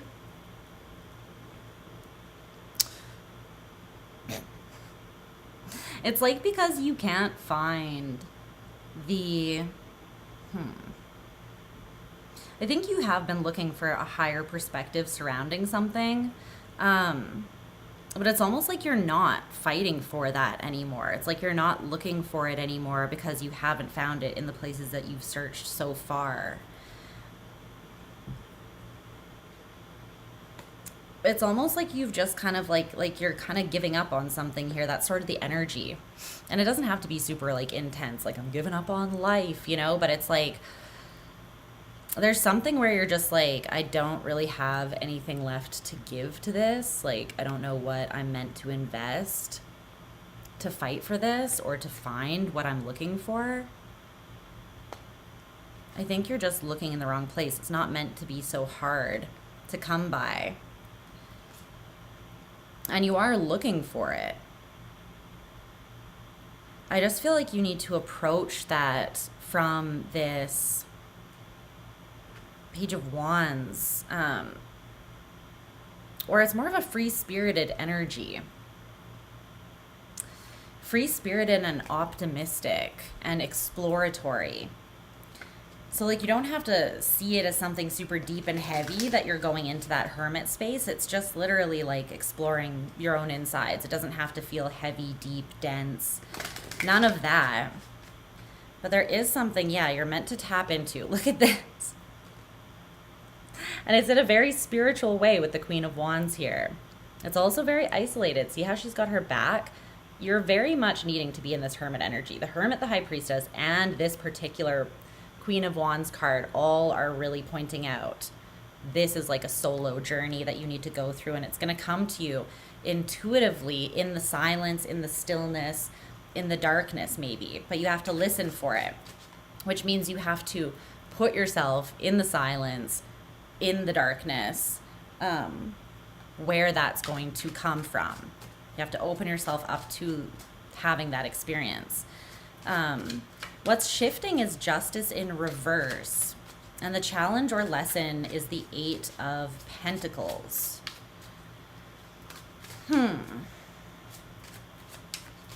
Why is Justice in reverse? Temperance. Okay, good. So something that was imbalanced is being balanced out. Or trying to. Four of Cups in reverse. That's come out for the last 3 signs, I feel like. The World in reverse. There is still an old way of thinking that you're closing out. And it's an old way of thinking, I feel like, that has kind of kept you a little bit stagnant or limited. It's a bigger cycle that's closing out, like a Saturnian karmic type of cycle. A lesson that you've learned.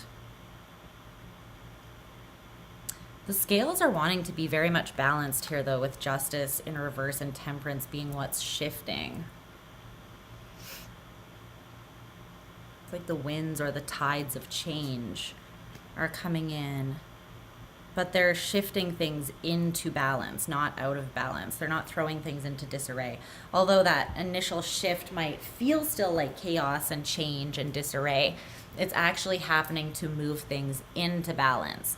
So, yeah, it's almost like resetting a bone or something, a broken bone. It's like you have to re-break it to set it or something like that. I don't feel like you have to re-break anything, but it's like there's a shift that's taking place that might feel a little chaotic, but it's happening ultimately to bring these scales of justice, to bring about more fairness, more balance in your life, and more emotional fulfillment. You're meant to feel more like alive, like you're not just working and grinding and existing, but you're actually living and experiencing life. Because the Eight of Pentacles being your challenge,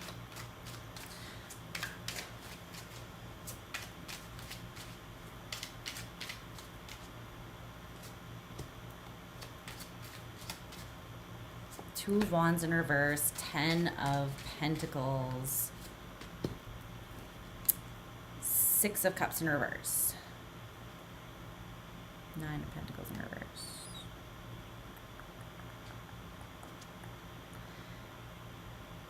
I feel like you did something a certain way in the past and you ended up experiencing some sort of loss surrounding it, maybe. For some of you, you experienced a loss and you've had to build yourself back up. Like for some of you, it was financial or in terms of stability. Maybe you had like a stable living situation, then you didn't.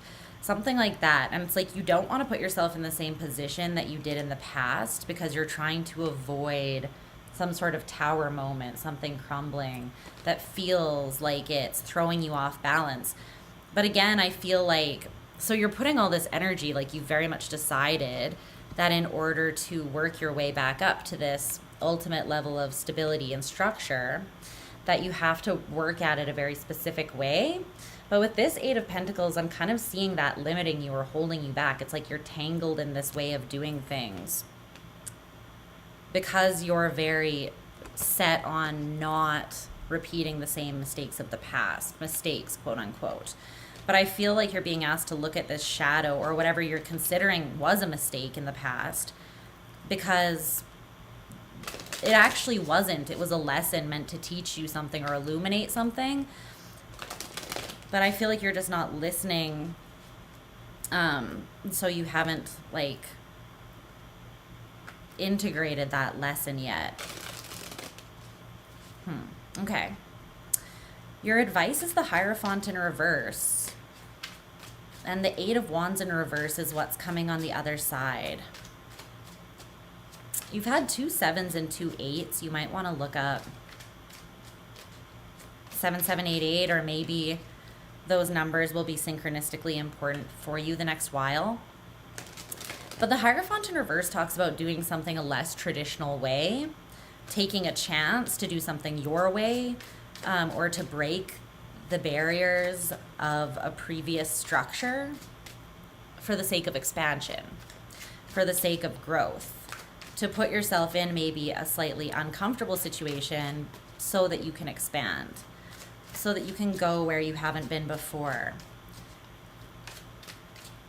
It's also potentially about allowing yourself to flow more freely and be less structured because that's fixed earth, right? And I am seeing that you're taking a very structured like approach to things.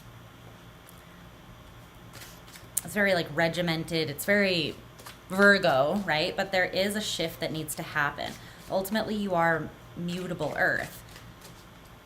So these shifts in your day-to-day life, your daily habits, you know, I'm thinking like 6th house things, the way that you shape your days, or like your weeks or whatever the case may be, how you organize your time, the habits that you pour your energy into, all of those things might need to be looked at.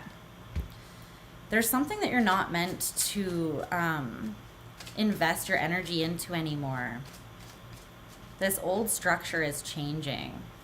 The 7 of Pentacles came out in reverse. There's really something that both of these cards say to not commit to anymore, to not invest your time, your energy into anymore. And I feel like you're going to gain clarity on what that is by letting your shadow illuminate some things to you. So what's the 8 of Wands in reverse for Virgo? For the other side here.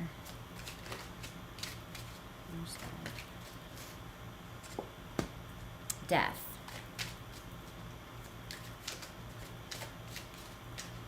There's a huge transformation taking place. It's not something you can facilitate or push.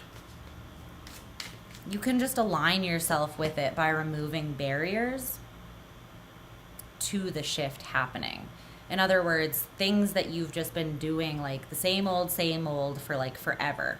Maybe you should question that, right? Is this schedule I've been working for the last 10 years of my life, does it still work for me genuinely, right? These are things that like we need to look at as we grow, because we grow as people and things change.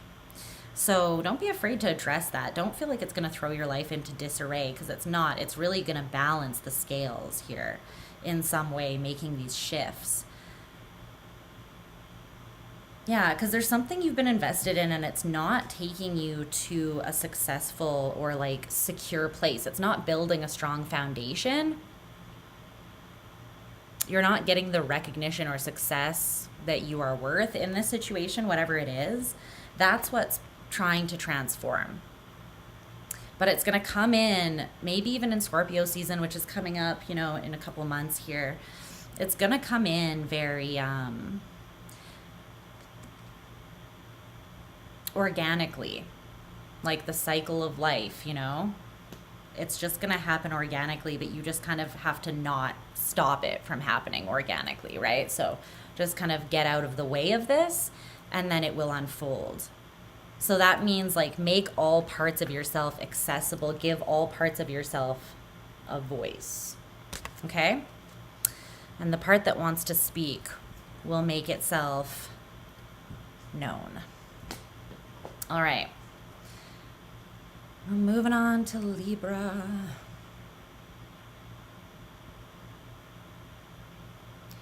Libra.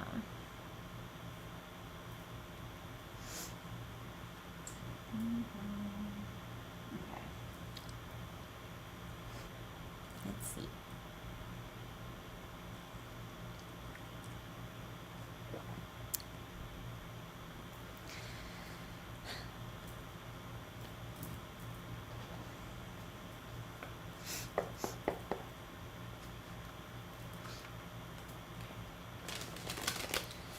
Not trying to rush you guys, but I am going to try to stay like very focused for the remainder of this reading, because I do have to leave in like 2 hours at the latest to pick up my nephew from school. So I'm pretty sure it's taken 2 hours to do the first half, and that was with a big long introduction of me just talking. So I'm sure it will be fine.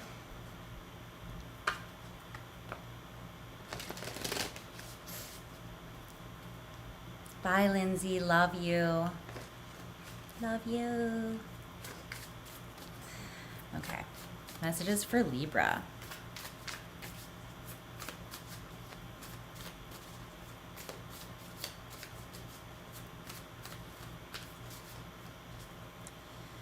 Libra. What's going on with you guys?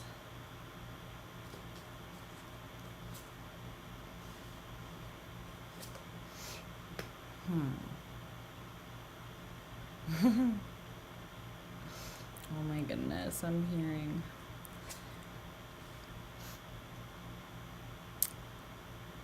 an inappropriate song.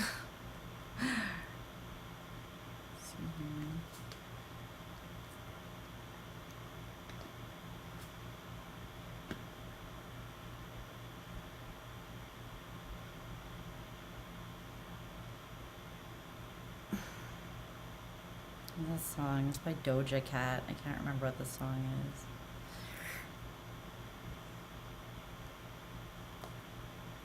Just talking about men not being shit, but you could apply that to just the opposite sex, just that sort of idea. The lyrics is like, bitches ain't shit. Something, come up in your crib. Blah, blah, blah, blah, blah. Talking about them eating all your food or something. I don't remember what the lyrics are, but it's by Doja Cat. I can't remember what album it's even on. And is someone approaching you that you feel like you ain't shit and like you better prove like, or maybe you've just had experiences with the opposite sex, whatever that is, or just who you are interested in, if you're interested in the same sex, whatever it is. You've had experiences and you're like, I'm just starting to think that none of you are worth ish, you know?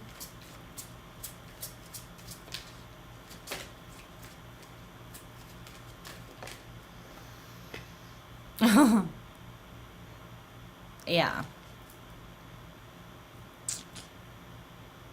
There might be some calling out happening here, but whoever you call out, though, you could forgive them. It could just be like a teaching moment about forgiveness or about dealing with something, someone, something from like a compassionate space. But let's see.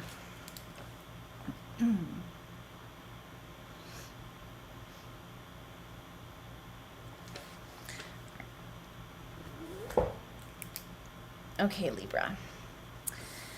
So let's look at these energies. Wait, 1, 2, 3, 4, 5, 6. Yeah, that's enough cards. Okay. So the energy that's engaging with you at this time is the Knight of Cups. It's coming in with a proposal, potentially a romantic proposal. I feel like this is like a romantic prospect for some of you. And I feel like some of you are definitely like, you're gay, bisexual, you're something, you're part of the blah, blah, blah, blah, blah, the whole like, sorry, in Canada, I can't even keep straight all of the letters, numbers, exclamation marks and stuff that are being added to that whole thing, but you guys know who I am referring to. And I'm not even being judgmental because I am part of that whole group, but I'm just like, it's getting a little much in Canada right now. But the Knight of Cups, like, I'm saying that because it says pride on here as well. I feel like some of you are like, yeah, you're part of the pride movement. This is coming towards you, but you're experiencing it as the King of Pentacles in reverse. Reliable, visionary, and generous. So some of you guys are just like, whatever is coming towards you, it doesn't look reliable. It doesn't look like it has much to give, honestly, and it's like, it's not a vision, you know, it's looking more like a nightmare than a dream to you. And the Oracle card that you got is Stripping Illusions. So there could just be someone that's coming towards you and it's like your illusions surrounding them are being kind of like, are falling away. This could be someone, for instance, that like you've just been talking to on the internet or on a dating app, and then you go out on a first date with them. This is just an example, right? It doesn't have to have anything to do with love. This could be anyone coming towards you. But it's like a prospect that you're like, I don't know if I could really like co-create with you, whatever it is that you're offering, right? But you go on a first date and then you're like, wow, you're not the person that I thought you were at all, or we just really didn't connect in the way I thought we would. It's not even necessarily that there's something wrong with this person or this option, but you're just not seeing it as being, yeah, your illusions surrounding it are being stripped away. The High Priestess, though, there might have been some actual secrets kept that are being revealed to you. They could be revealed intuitively, but I feel like it's more like, no, you're really seeing something for what it is here. Yeah, you're seeing something for what it is. You're in the energy of the High Priestess and you're stripping any illusions away. So as this opportunity or prospect or proposal comes towards you, you're like, halt, like I see this for what it is. You know, it's dressed up as this white knight, but it's not giving what it needs to give here. Okay, so what's shifting is the King of Wands. Well, it's interesting because this King of Wands, it says honor, standards, wisdom, and motivation on it. So I feel like you're honoring your own standards because you've grown and you've gained this wisdom, and you're no longer motivated to give to things that don't align with you honoring your standards. And I feel like your standards are high, maybe because you've experienced things in the past where, like I said with that Doja song coming through, where you're just like, man, like the dating world ain't shit, or like all men aren't shit, or all women aren't shit, whatever it is that has you feeling a little bit like jaded surrounding the whole experience. Yeah. Or this could be that you are like that you're like a boss somewhere, or you are the head of a company or something, and this could be someone coming, giving their resume or coming in for a job offer, and you're just like, you are not going to cut it. You're not reliable. Like, you don't align with our vision. It could be that too. It doesn't have to be romantic, like I said. And the Queen of Pentacles in the upright is your challenge or lesson. It says loyal, charming, wise, and loving. I feel like it's just having grace while still, it's like, do no harm, but take no shit, right? I feel like the Queen of Pentacles is kind of that balance. It's like she's grace. Like, she's got style, she's got grace. She knows how to navigate this place, like Earth, right? She's the queen of the Earth realm. So she knows how to be like polite, but still not be a doormat. She knows how to function very much in the earthly realm. And that includes in her interpersonal relationships. So this could be that you just need to find that middle line where you're still loyal to yourself and honoring your standards, but you're also still being loving. Like, you're not shitting on someone else or telling them that they're not good enough, you know, just because it's not a match to you, if that makes sense. Okay. You're usually pretty good at doing that and being diplomatic, though. I mean, you are Libra, so I'm wondering what, like, tell me more about that Queen of Pentacles. You might just be like, you've kind of like had it with people's shit in general. And you're like, I'm done being the one who's always Mr. Nice Guy, you know? It's like you want to put a little respect on your name, put a little fire in your step here. Yeah, it's like you haven't had like really positive news communicated to you consistently or recently. So you're just having trouble like dealing with it. You're like, if it's just going to be another bullshit offer, then maybe it should just walk on, you know, like not even come my way. You're in this fiery energy of the Queen of Wands here. You know, this could be you balancing out with that nodal shift, Libra, right? You are now in the South Node and Aries is in the North Node. This could very much be you needing to balance out that energy because you're going to be pulled into more of that Martian energy, that Aries energy, even that masculine energy. And I think it's about how to embody it. Like, you can have that fire in your step. Of course, you can use that energy to your advantage in so many beautiful ways. But it's just like not forgetting who you are underneath. You know what I mean?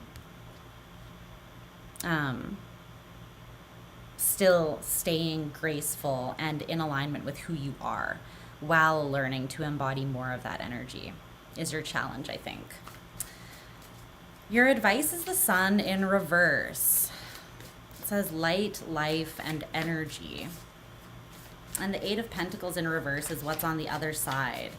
Hard work and results, achievement, education.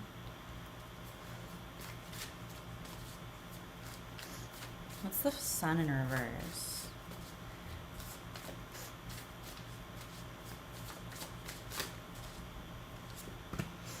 The Chariot. Seven of Swords. Okay. There's somewhere where you're trying to push forwards a little bit too fast.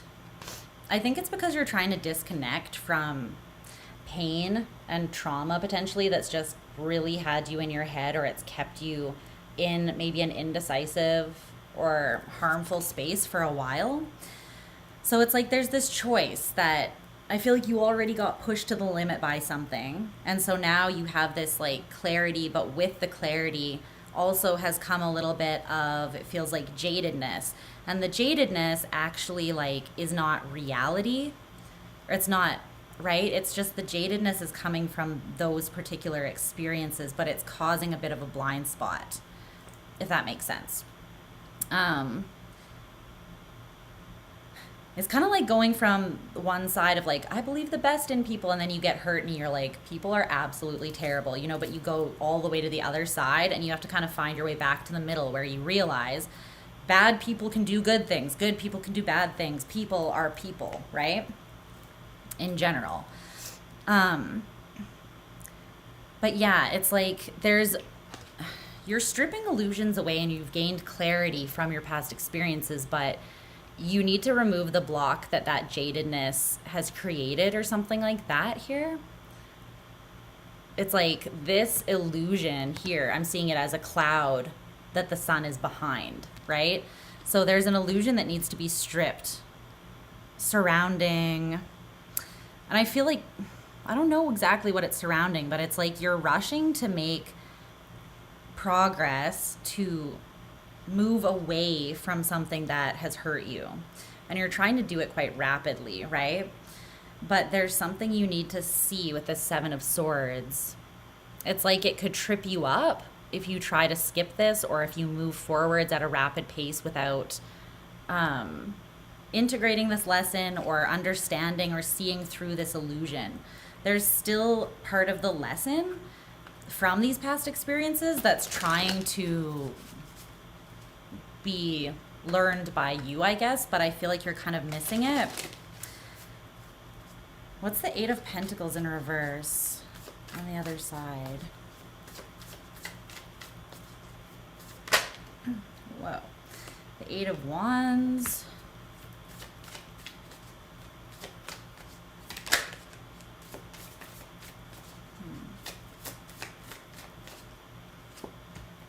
The Empress. Page of Wands in reverse. Seven of Wands. This is a challenge. Like, it takes guts to remain, excuse me, to remain soft and compassionate and optimistic in a world that can harden you. You know, this is something that happens to all of us, or we're faced with the option of letting life harden us literally on a daily basis. There are things in the world that can hurt us or that can just put us in a jaded perspective. If we tap too much into those energies, it is a choice that we have to make, and we have to keep on making to stay soft. And it is a challenge that takes courage. Look at this. Strength in reverse is literally behind it. I didn't even see it. It takes courage to take on this challenge, to drop these seven wands and to be vulnerable. It takes more strength to do that than to put barriers up between you and other people. So it's like,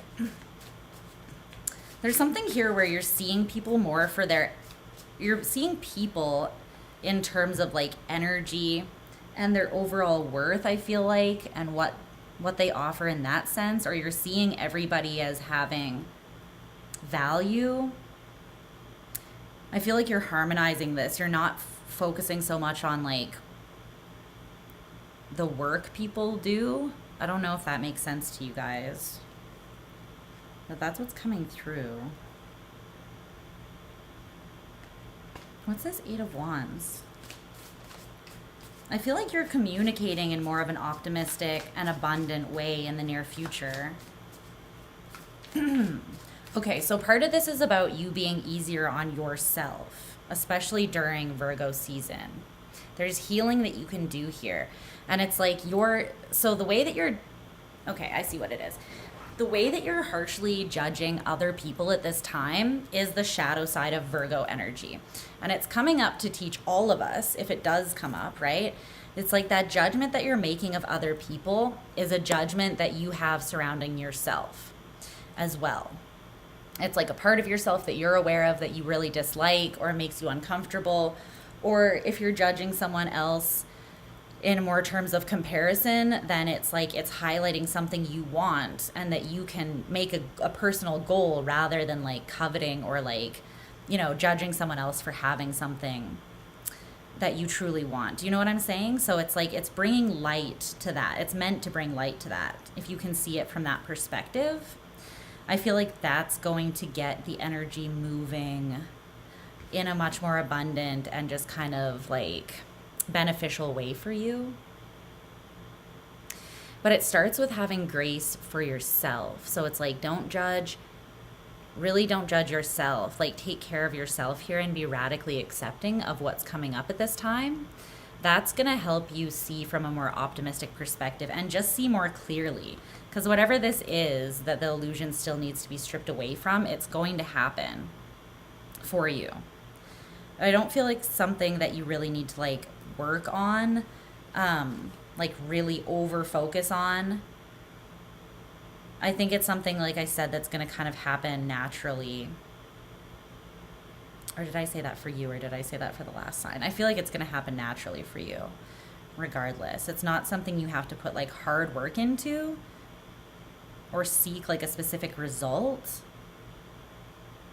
or even educate yourself on. It's like just literally show yourself love. And with that fear and judgment released, the truth of what has been hidden by that will, the illusion of that will be stripped away. Okay, so just bring more love into the equation. I feel like that is, and you still hold your standards. Like for sure, he'll still hold your standards. But I feel like this is going to help you balance your energy a little bit better while you do that as well. Okay? Okay. Let's move on to Scorpio.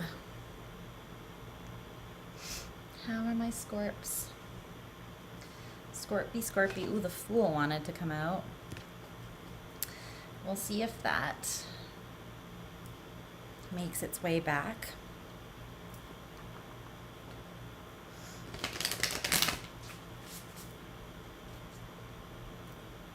Let's see.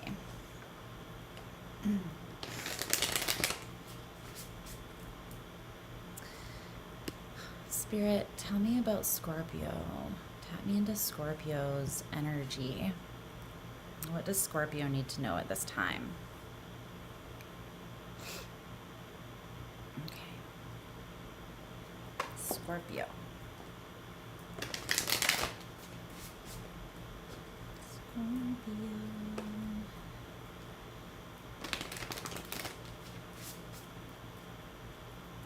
Scorpio need to know.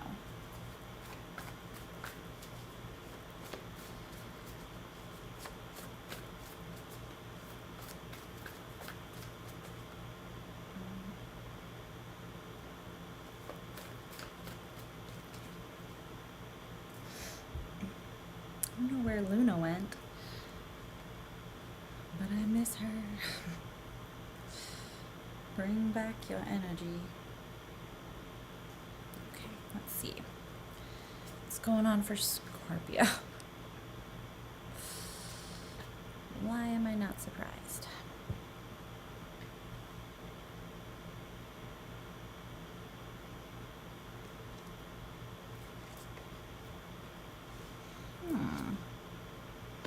Oh my.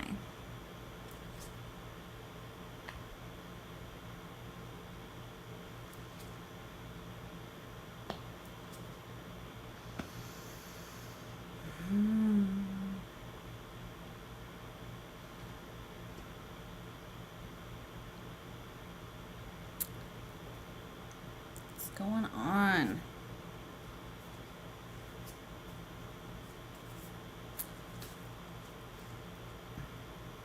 Going on here? She was done rearranging the cards somewhere around Virgo. She released herself. She's like, my duty here is done. Okay, give me an oracle card for Scorpio, please, for these energies. Oracle card for Scorpio. Okay. Okay. Well, this is a specific message as well.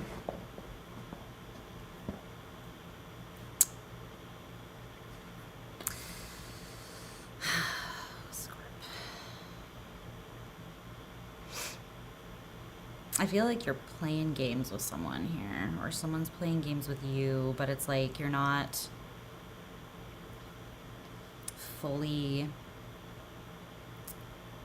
I feel like you're not fully engaged, but you're also not fully disengaged, if that makes sense.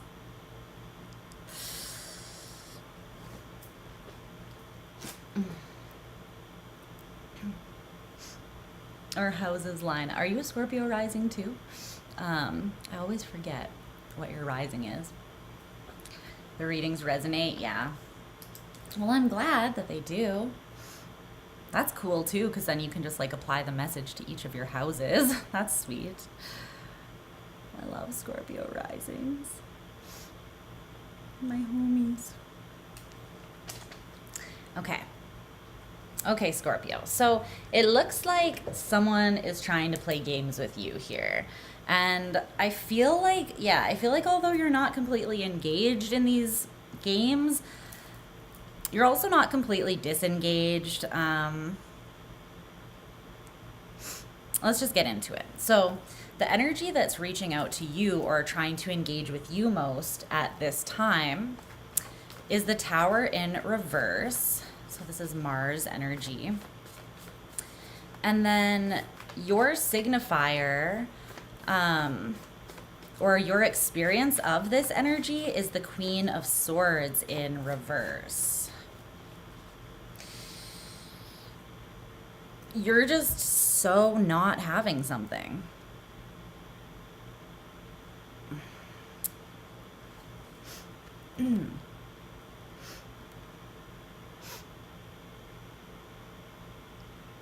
I'm channeling a Kid Cudi song. It's called The Void. What are the lyrics? It says something about like, I would fall in the void, just to avoid anything that would fuck with my flow or something like that. Anything that would get in my way or fuck with my flow or something like that. But he says, I would fling myself. Speaking of Scorpio risings, he's a Scorpio rising too. He's like, I would literally fall in the void. I would fling myself out of this tower just to avoid someone potentially fucking with me. In other words, I feel like this is such a Scorpio thing. Oh my God. But it's like, if someone's gonna like hurt me, it's gonna be myself, bitch.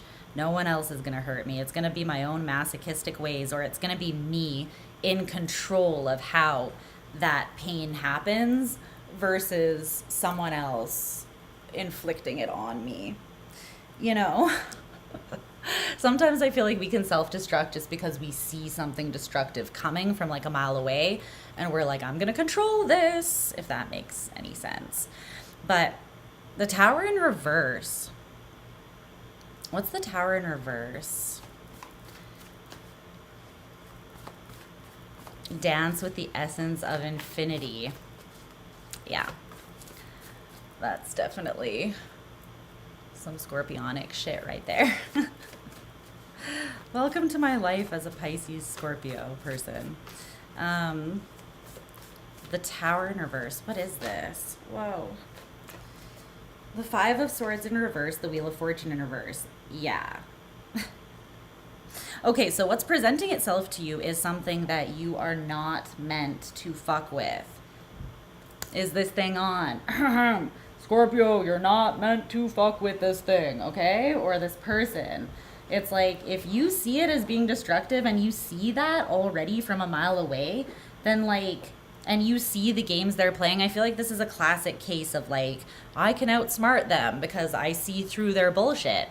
And it's like, yes, that is pretty much always true for you, Scorpio. You pretty much always do see through someone's games. But sometimes I feel like you want to show that person that you see through their games so bad that you might engage with some bullshit that you could just transcend and avoid altogether. Do you know what I mean?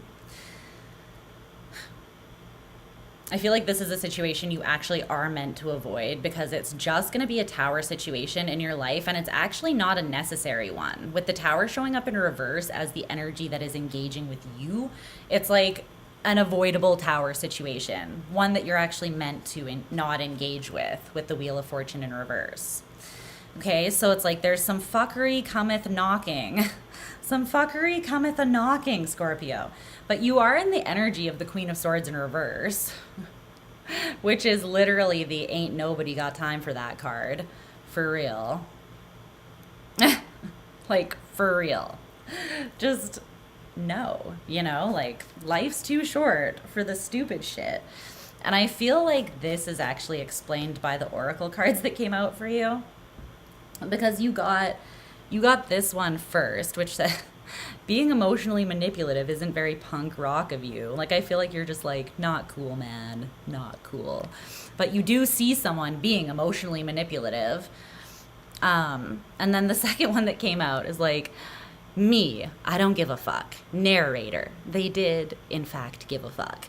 I feel like you're doing this Scorpio thing where you're like, I see you trying to manipulate me, and I don't fucking care, you know, like you might not be talking to someone, but under the surface, a part of you does in fact care that this person thinks they can get one over on you or just treat you in that way. And you're like, do you know who I am? Like, excuse me?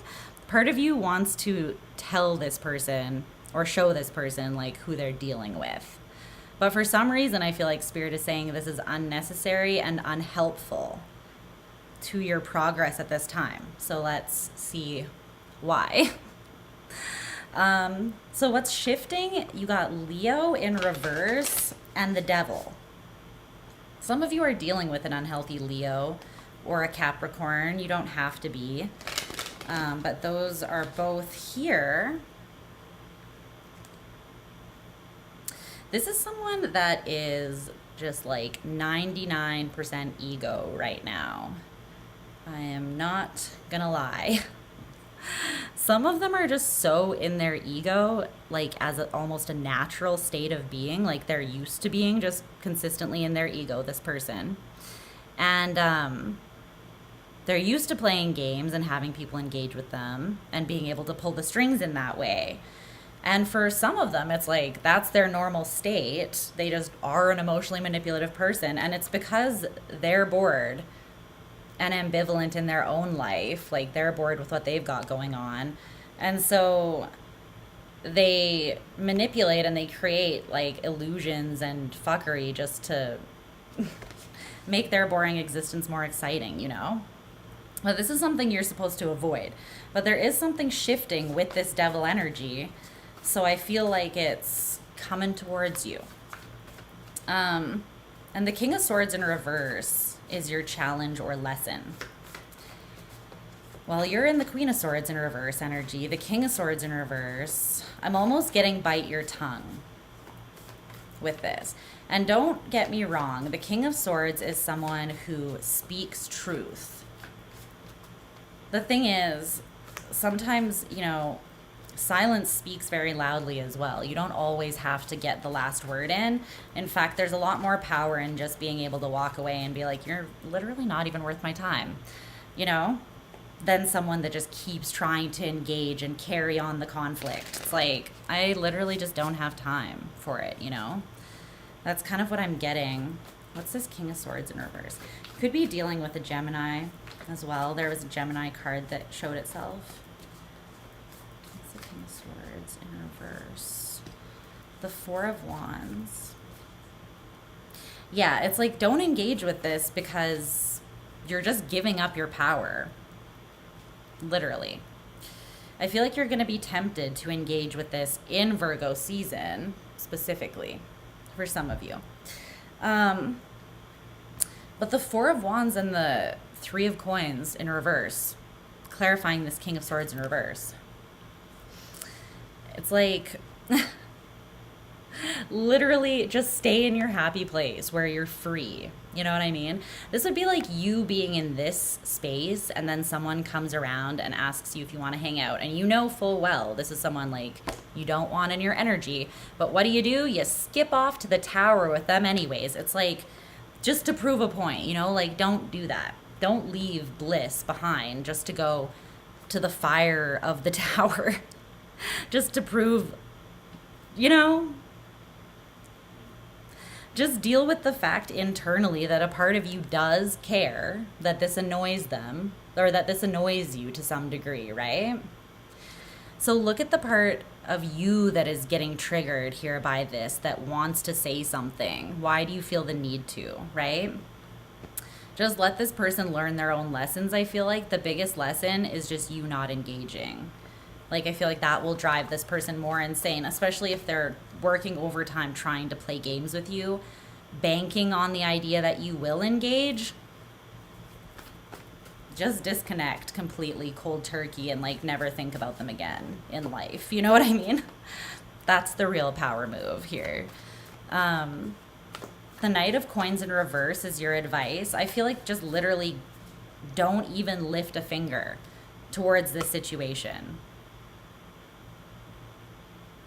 Knight of Coins in reverse, Nine of Coins. This is you just, again, being in your bliss, completely fulfilled by yourself. I feel like you're stable, you're doing well, you're taking care of yourself, you know who the hell you are, and so you know who other people are when they show up as well, because when a Scorpio is balanced and knows who they are, then their X-ray vision is on point, you know? So just give no energy whatsoever, Knight of Coins in reverse, to whatever this is. Yeah, give no energy. Ace of Wands in reverse. Okay. What's the Queen of Cups in reverse, though, as what's on the other side of this experience? Yeah, exactly.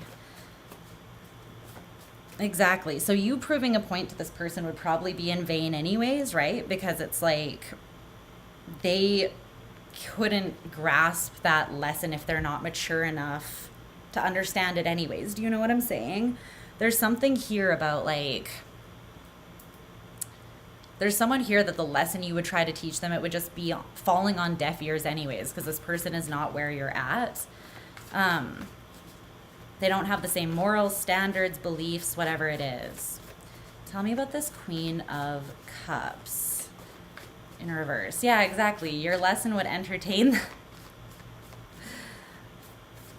What's the Queen of Cups in reverse? The Magician. The Seven of Swords. The Three of Coins in reverse again. Yeah, no. There's this part of you that you're nurturing, Scorpio, that's this innocent, soft part at the core of you. And it needs to be protected at this time. It really does. Because your focus on the Page of Cups, on this feeling, artistic, open, vulnerable, intimate part of you, is what is putting you in this really expansive, abundant energy, right? Because this is the core of you. And so that needs to be protected so you don't get pulled out of that. Because the energy that you exude will be the energy that you create with. It'll be what manifests in your life more. So the Queen of Cups in reverse, I feel like what's coming next is like there's love lost between you and somebody because you're just cutting them out. Because you understand here that you're just going to manifest more fuckery. Like, to continue to have a conversation with this person equals more fuckery, because that is what this person is. That's how their energy is manifesting. That's the realm that they're working in. That's where they're playing, you know? So to engage in the game, you have to lower yourself to a different level to even engage. And that's why you're just being told not to. And I feel like in the near future, you're not going to. There might be someone coming in, though, trying to manipulate you with illusions in the near future. But I feel like, again, you're not giving anything to it because it's not something that you want to build. You don't want it to grow, and you understand the laws of energy. And so you're just like, I'm just not going to deal with that because I see very clearly that it would just set me backwards. And I've done too much valuable work to get back in tune with this beautiful, innocent part of me. Do you know how much work a Scorpio placement has to do to release like a lot of the pain, the turmoil, the inner trauma, the heaviness, and get back to that place where we feel more light and innocent. It takes a lot. It takes a lot. Fixed water, right? To fix that emotional internal state can take a lot after we've been through a lot. So honor the work that you've done, Scorpio, okay? I love you. You're doing great. Don't let your own ego tempt you into ego wars with whoever this is. You can care. You can like be affected by it. Don't judge yourself for being affected or annoyed by it, but also don't need to react, you know, like thoughtfully respond to the effect that this is having on you and choose to take it as a lesson and like a learning tool to dive deeper into yourself rather than engage with someone who's just going to waste your time. 6 planets that are fixed. Good God. I don't. I have like 3.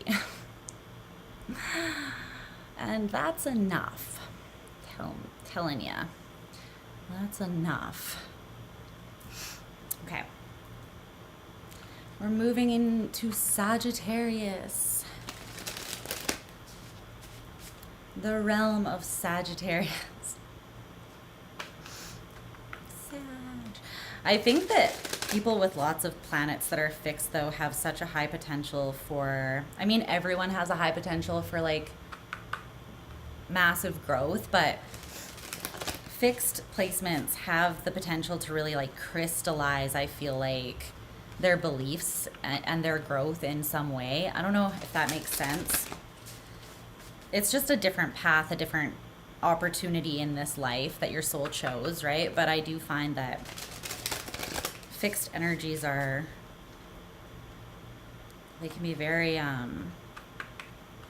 difficult to work with. But when you do work with them on a deep level and you make those more concrete, long-lasting changes or stances in your life and your spirit, it can cause like incredible growth, incredible change. So lots of potential there. Your water has carved out its canals through earth. Aww. That's beautiful, actually. There's something very like romantic about that notion. I feel like your feminine energies softening for one another. Okay. Sagittarius.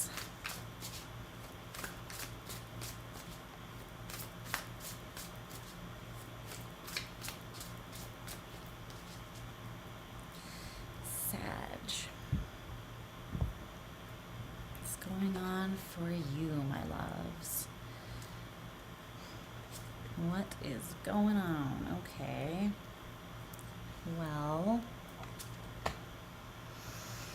Okay.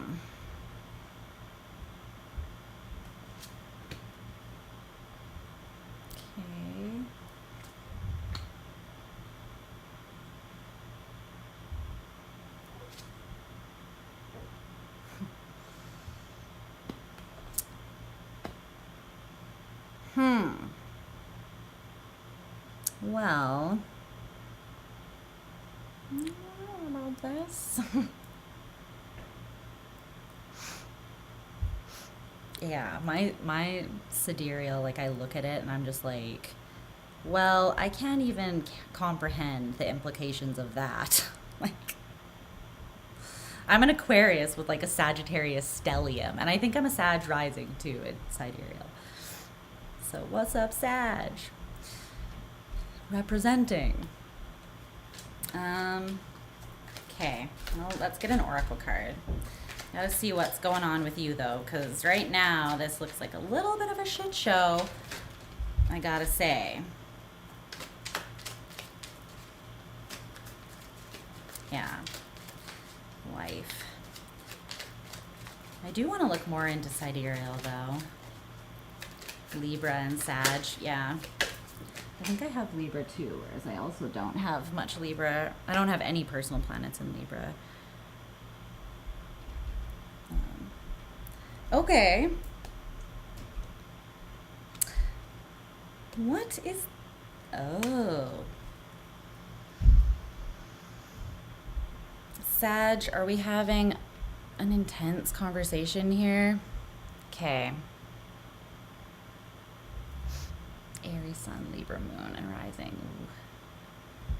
I think Libra Moon would be a difficult placement to have. I think air moons in general struggle. The struggle bus. Okay, let's talk about this though, because... What is this? What the hell is this? I just wanna know. What are you doing to yourself? I think you're fucking around with someone who don't deserve your time. Let's see, Sag. Okay.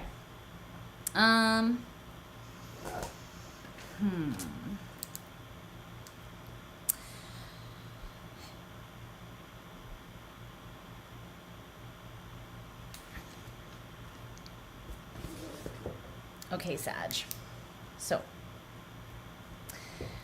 if this is not your message, do not take it. Just check your other placements, because I don't read for a specific placement. So yeah, don't take it if it's not yours, okay? Don't take it personally. It's just a general reading on the YouTubes. So, yeah. But this is quite a specific message. So the energy that's currently engaging with you, you could be dealing with a Virgo, a Gemini, or an Aquarius. Specifically, those are here, but it doesn't have to be one of those. But the star in reverse is the energy that's surrounding you or trying to engage with you at this time, the energy that you are working with. Now, this could be in the form of just the universe, or it could be in the form of a person, which is still the universe, just the universe in the form of a person, right, coming to you. The star in reverse, and the energy, like how you're experiencing this energy, or your signifier, is the Four of Wands in reverse.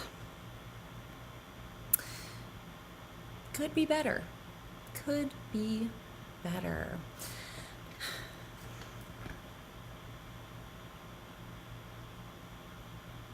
The oracle card that came out is left out with the wolves.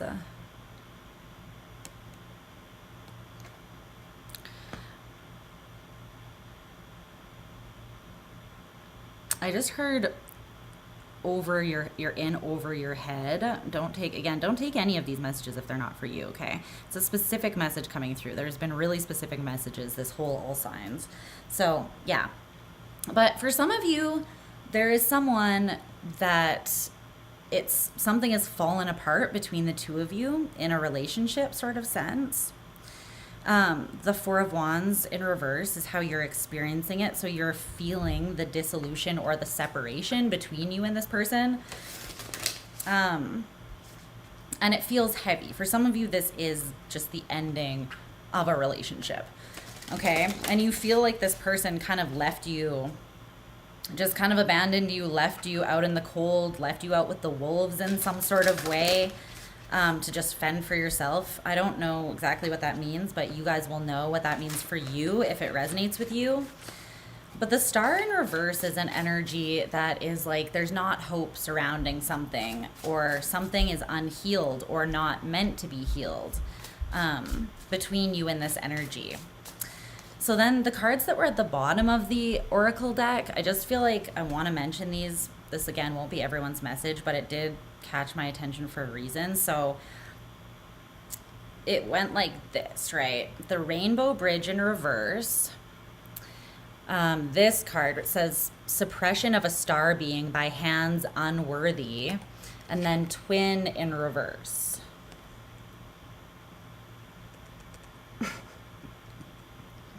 If you guys know me, then you already know what I would say, but I'm not going to get into it because I have somewhere to be. You know, things to do, people to see. Can't get into the twin flame conversation right now. But for some of you, this is like a highly unhealthy connection with a unhealed or toxic individual who is not like, who you might have a soul contract with or a karma to work out with, but they're not like your soul's counterpart. by any means. In fact, this is someone who, they're not like unworthy of love, because I don't believe anyone is unworthy of love. We are all innately worthy of love. But in this person's current manifestation of their energy, due to the choices that they have made that have brought them to where they are, they've cut themselves off from some sort of like light, you know, their ability to receive or to bridge this higher vibration or light. And I feel like it's the light and higher vibration that you embody. And so this person ends up suppressing you, whether they mean to or not. If you put someone high vibrational with a low vibrational person, that is going to be suppressed. That's how it works. Okay? And so it's like if you jump into the ocean to save a drowning person, do you think that you're going to drown with them, or do you think that you're going to be able to hold them up miraculously? In a perfect world, it would be nice if we could save everybody, but it's also not.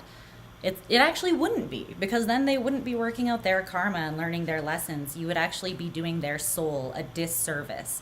So I feel like there's something here that needs to be released. Long story short. Someone that you're not meant to heal with. The Magician in reverse is the energy that's shifting. And the Knight of Pentacles in reverse is your challenge or lesson. I feel like revoking your energy from this person is the main challenge. You find it very hard to do with whoever this is. You feel like a compulsion or like a very intense pull or a connection to this person. Tell me about the Magician in reverse, though. I feel like you can't make this work, though. The Star in reverse, the Magician in reverse, the Ten of Wands. No, this is not something that you can make work. The Queen of Pentacles in reverse. The Five of Cups. Page of Pentacles in reverse, Nine of Swords, the Devil in reverse. Look.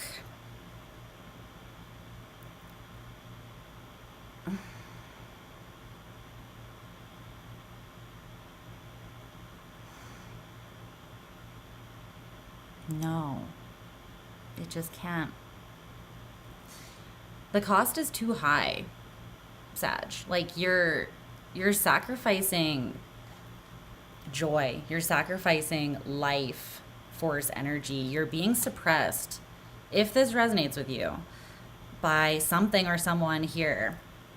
And it's not you can't heal this thing because there is someone else involved. If it was just a thing with you, then it can always be healed because you are in control of that solely, right? You're in control of the work you do on your own soul. But when another person is involved, yeah, there are some things that just simply cannot be healed. And it's because they're not supposed to be healed, because that's part of their journey, your karmic soul contract, whatever the case may be. And so what's shifting is like you will not be able to manifest this with this person or move forwards with them without coming up against some serious stuff that you don't really want to come up against. Like it's going to feel heavy. I feel like even with the Queen of Pentacles in reverse here, if you engage with this person, you could really start feeling like sick. Like you could feel shitty physically, like your stomach gets really upset, or you have headaches around this person, or it's like all of these are signs from your spirit, signs from spirit in general, that you need to release yourself and take care of yourself, honor yourself here. Because this is literally the Ten of Wands and the Five of Cups is the energy of drowning. When you put oppression on someone that's sitting in the middle of the ocean, they're going to sink like a rock to the bottom. You know what I mean? And you don't want to sink to this really dark, heavy place with the Five of Cups if it's not necessary. Like, feel what you need to feel to process the ending of this, right? But then let it go. Don't, like, live at the bottom of the ocean there. But yeah, the Knight of Pentacles in reverse being the challenge is just like not putting more into it. Not putting anything more into it. Not looking for a solution, just kind of trusting your intuition and what your body is telling you. Like your instincts, which to me is more like your physical intuition, like when you feel it in your gut, you know, or when your body is reacting in a certain way, when you feel physically like unsettled or whatever the case may be. And then your intuition is more like when it comes through your consciousness. Or that's the distinction that I'm making right now. That's how I kind of see it or perceive it. So with the Knight of Pentacles in reverse, it's like not giving it energy, not putting any energy towards it in any practical way, whether that is emotionally, mentally, spiritually, or physically. You're kind of wanting to cold turkey cut your energy off from this. The Hanged Man, well, the Hanged Woman, and Death. Yeah, this is like putting this on ice. An indefinite hiatus. Indefinite hiatus. Like Blink-182 in the early 2000s. It's like, we don't know when we're getting back together. You know what I mean? But here it's like something big is shifting. Something really big is shifting. Look at this. So you have the Hanged Man. What happens when you like flip your perspective and put this on ice and disconnect from it? You transcend up above it. Then this massive transformation takes place. And the transformation is fueled by the self-love that it took to honor yourself and walk away from this. So that sets this whole thing into motion, right? And then you end up embodying your power and even in more dominion over your life. Like you make this choice. You let yourself in from out of the cold. You don't wait for this person to do it, right? And you take your power back. And you end up in a much more empowered, confident place, a much more sovereign place where you're in authority over your energy because you're really caring for what you give that energy to. Like you're being really careful with what you give that energy to, is what I want to say. Your advice is the Six of Wands. And what's coming on the other side of this is the Ace of Wands in reverse. Okay. You might feel like you don't have tons and tons of energy right away after this takes place, just because I feel like it has kind of taken a lot out of you, the whole situation, and trying to heal it or trying to make it work. Because it's not actually meant to, and because nothing you do can actually make it heal, it's like the more you try or have tried, you are going to be like running up against barriers, walls, and sort of, you know, draining yourself as a result. So that's, I think, why this Ace of Wands is in reverse here. On the other side of cutting this out is like you might just feel a little tired. Tell me more about that Ace of Wands in reverse.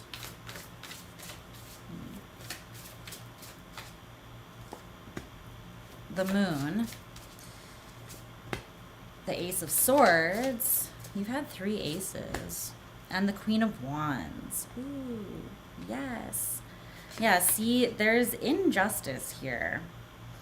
And I feel like you're kind of on the fence surrounding whether this is fair or could be just and balanced, but I don't feel like it can.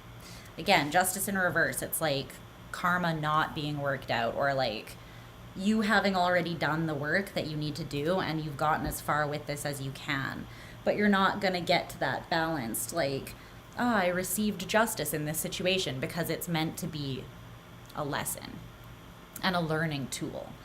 So that's the thing. Like, not every experience is meant to end with the just, fair thing in life, because we're meant to also learn lessons. And a lot of the time we learn through things not necessarily working out the easiest way, right? So being discerning and understanding like what is what. But when people treat you like this, I mean, oftentimes, like, yeah, don't give them another chance because they showed you who they are, you know? So, But it's like with the Ace of Wands in reverse, you're going to have a period of time, I feel like, where you go into yourself. You might need to catch up on physical rest, sleep.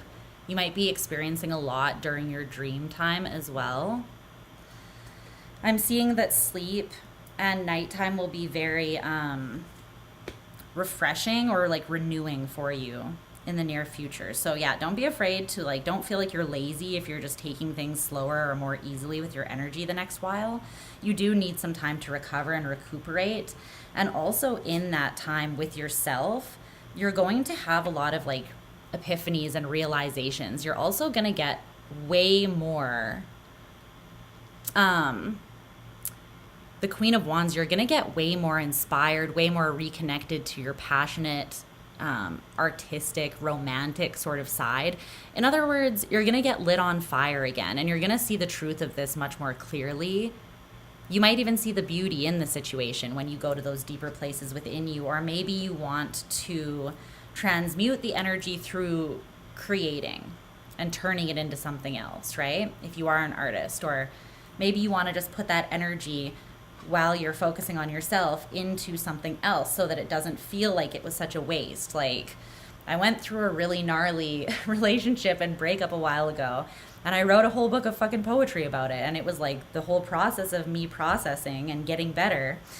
And to me, it's like, even just creating that, it helped me transmute and make the load lighter, but it also like created something beautiful out of kind of a shitty situation. So maybe you want to do something like that, so that it feels more like you're getting something, or you're making something positive out of something that could be construed as not that great. Your advice, though, being the Six of Wands, it's like really focus on and go. Put your energy where you are going to see success, where you're actually going to be recognized for all that you are. Because whatever this situation is, it's like they're not in alignment with you, and so they don't see you clearly. They don't see you clearly, so they can't treat you accordingly to how you're actually meant to be treated. Because again, they have no way of knowing what that is because they don't see you clearly, right? So there's like just not banging your head against the wall trying to get a blind person to see, right? Or like trying to get a fish to climb a ladder or ride a bicycle. You know what I mean? It's like there could just be an innate difference between you and this person, but I feel like it's more where you're at on your journey and where they are at on theirs. It just feels like there's a karmic discrepancy. You know, like you've healed some stuff that they haven't, and it's nothing against them. It's not even a judgment, but it's just like reality, right?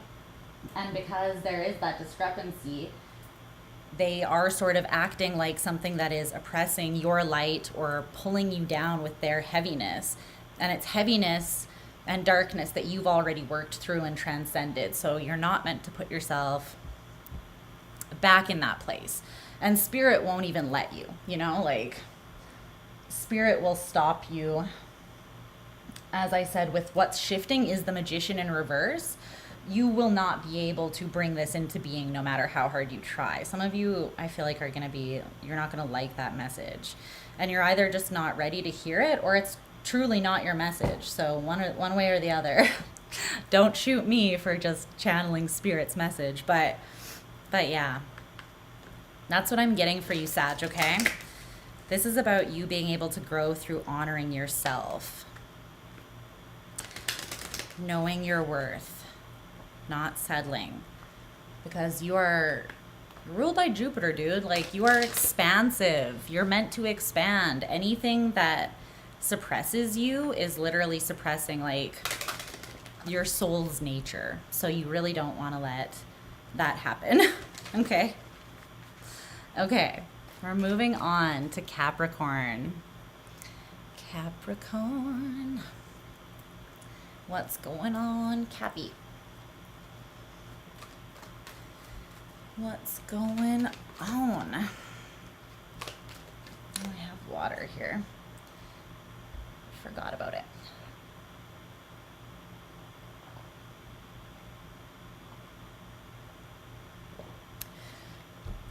Oh, Yes. That is truly life-giving. Okay.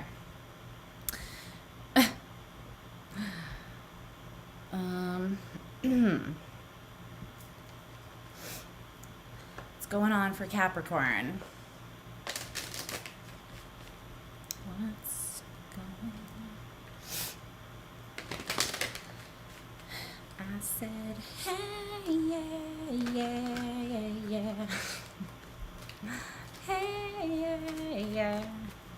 I said, hey, what's going on?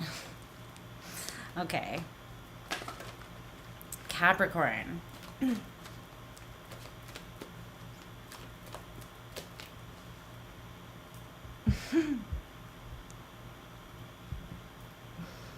I'm old and I am aging myself with my music selection, and I don't care. Okay. Okay.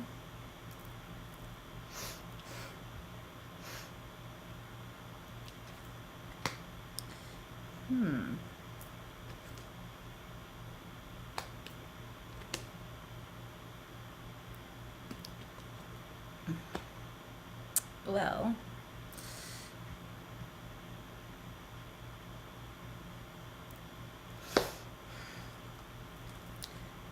this feels suspiciously like the Sagittarian energy. I might just need to cleanse a little bit. I love that.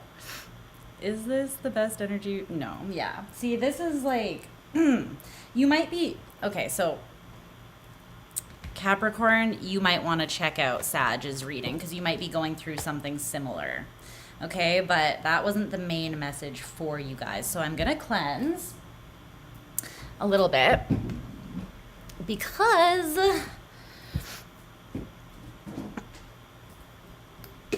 I feel like that is just residue from Sag's energy. So let's just cleanse a little before we move on. Like, this feels like the exact same. This feels like the same energy. Okay, hair, I need you to stop. Just stop. Get out of my face.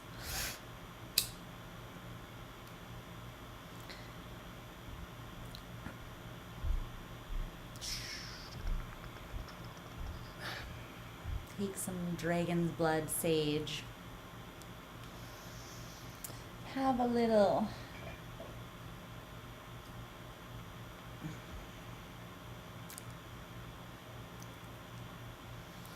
I'm gonna cleanse all of the remaining decks that I'm gonna use just because.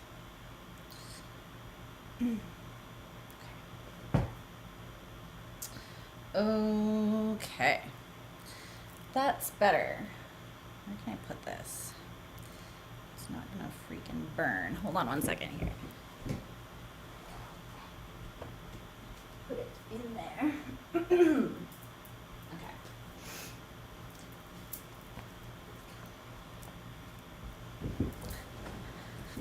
Whew. Saggy rising, yeah.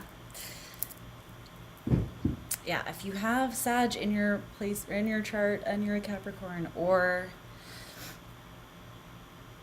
even if you don't, I feel like there's something for most of you in that Sagittarian reading. I'm going to mention that again after I timestamp so that people hear it. Okay. Let's give this a little shuffle here.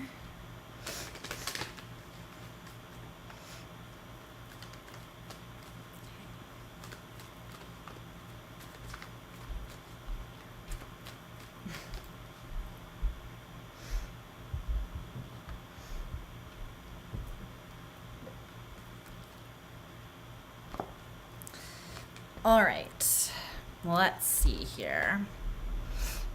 Yeah, this feels more on point. That other one was just too similar. It was like the exact same storyline. I was like, I don't think this is the message that is needed. Okay.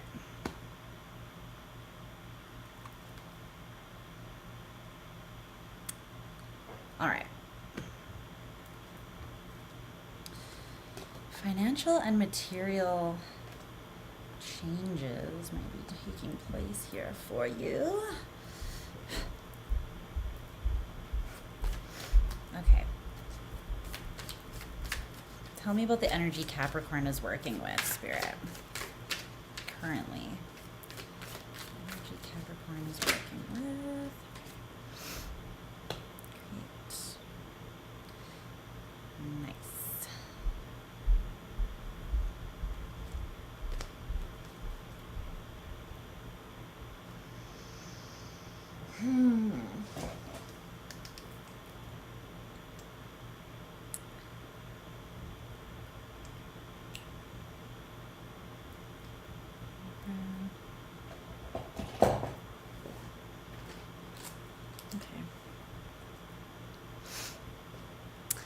Bye, Armani.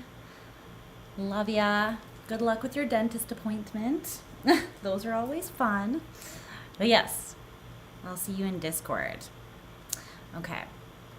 So 309.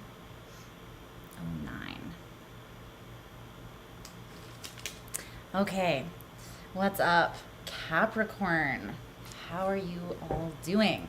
So I want to say before I forget that you might want to check out the Sagittarius reading for some of you. A similar storyline came up when I first pulled your cards. And then I decided to cleanse and reshuffle because I felt like it was just energy transference from Sag. But I also feel like that is potentially a message for some of you that if you're going through, you could be going through something very similar and you could resonate with their message, especially if you have Sag somewhere strongly in your chart, okay? So let's get into your reading, though, because I did re-pull your cards, and I feel like this message is more aligned for most of you. So the energy that you are most prominently engaging with at this time, this is like your surrounding energy. You get the Two of Wands, the waiting game. And the energy that you yourself are embodying, or how you're experiencing this energy, is you get the Heart Chakra card. Heart Chakra. I love it, honestly. You're standing at a crossroads, and I feel like you are, so this is the Oracle card that you got Create. I feel like you're standing at this crossroads, and it's like you have an unformed piece of clay. You're like, it's that sensation or that sense of infinite potential and possibility, right? Because you have something that you haven't shaped yet. It has the potential to be anything. You're standing at a crossroads. You haven't picked the path yet. You still have the potential to go anywhere, right? To do anything.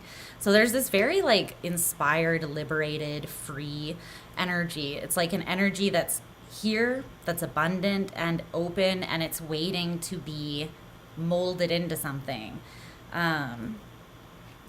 Yeah.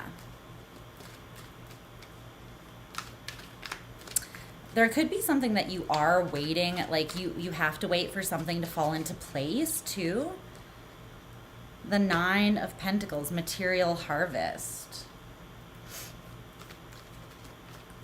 Some of you have created something already. You created it from the heart, but it hasn't paid back yet necessarily.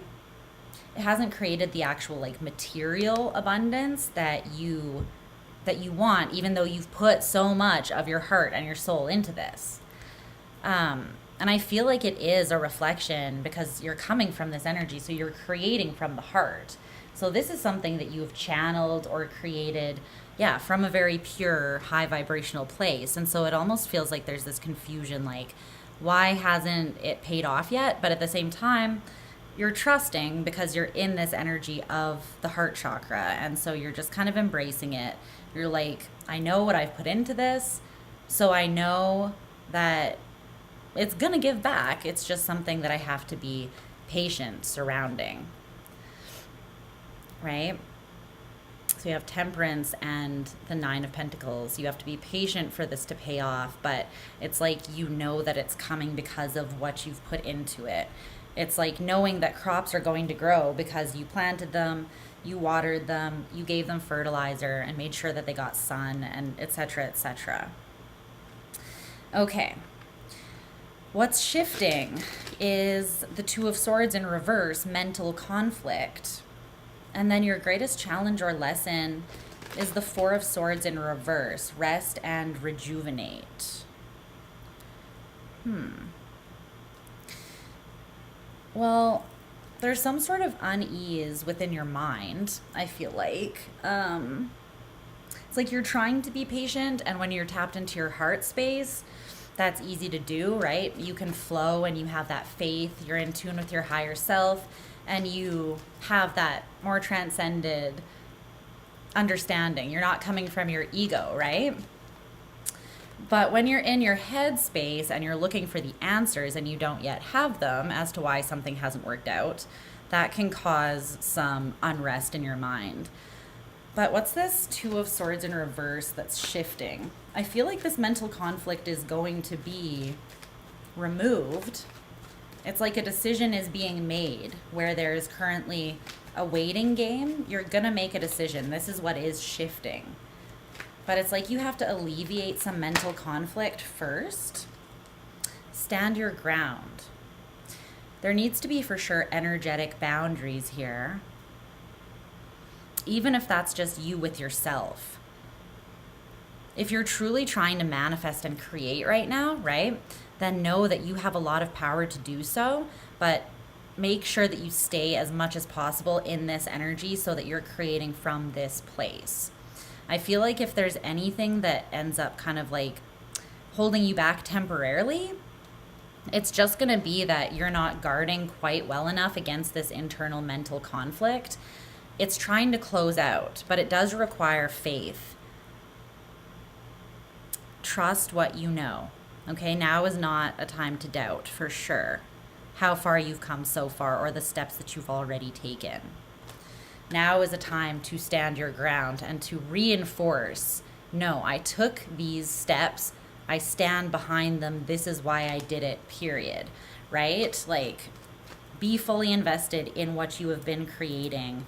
Don't like fall back or falter on it in your conviction towards it just because what you want hasn't come out of it yet, okay?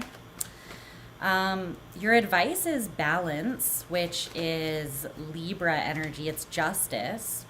And the other side of this shift is the Six of Pentacles in reverse, material and spiritual prosperity. Okay. Why is justice here?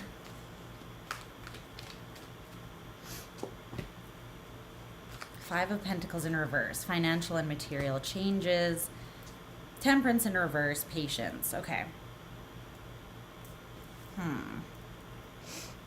There is this impatient part of you, right, that just wants things to be balanced out now. You could be in a somewhat uncomfortable space where like you're between jobs or where you created something and put it out there, but just recently. So for instance, like maybe you created a Patreon, but you just opened it and only like 10 people have signed up. You know what I mean? So you just created something or you started, but it hasn't really taken off yet. Don't feel impatient or down on yourself. Don't start questioning the choice you made to create that thing just because you haven't seen these huge shifts yet. Okay? Because there is something that's balancing out, but it's almost like you need to remind yourself that you create your own karma through the actions that you consistently take. You shift that energy, right? So this will come, but just keep creating from the heart. Don't backslide. What's the Six of Pentacles in reverse for the other side here? What is this?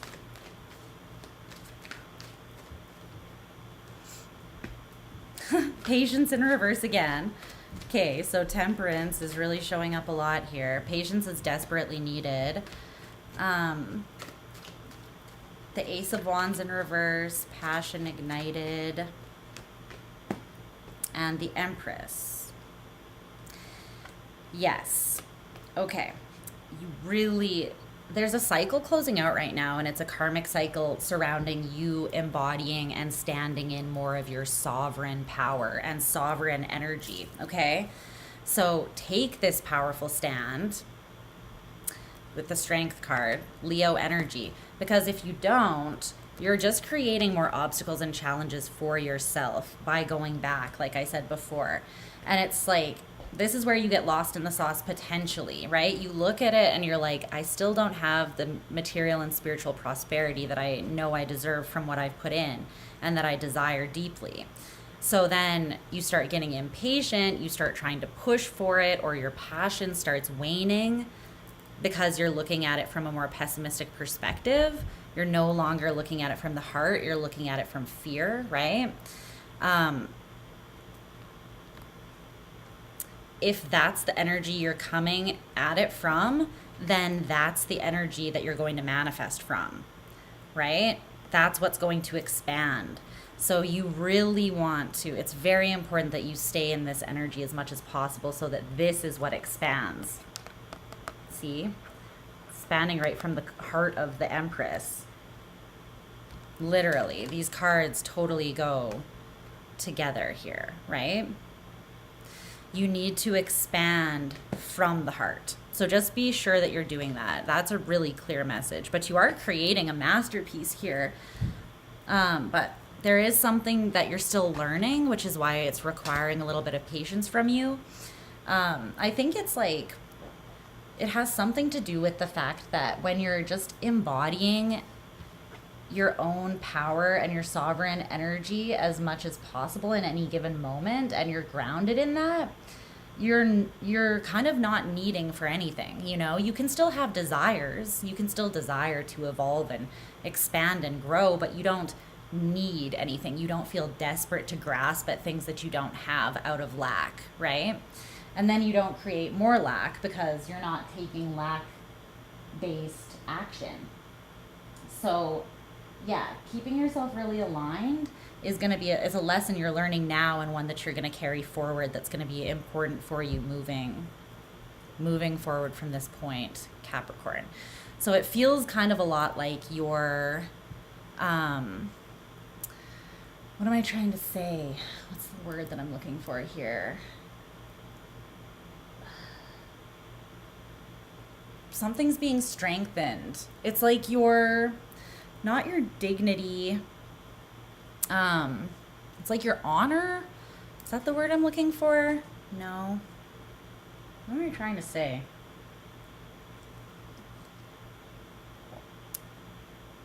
The core of who you are is being strengthened. It's that Leo energy, strength energy. That's like your backbone.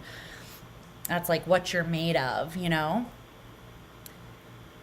It's a very like core important part of you that is kind of like a foundational part of you that a lot of other things are built on top of. So that's why it's so important, especially that you really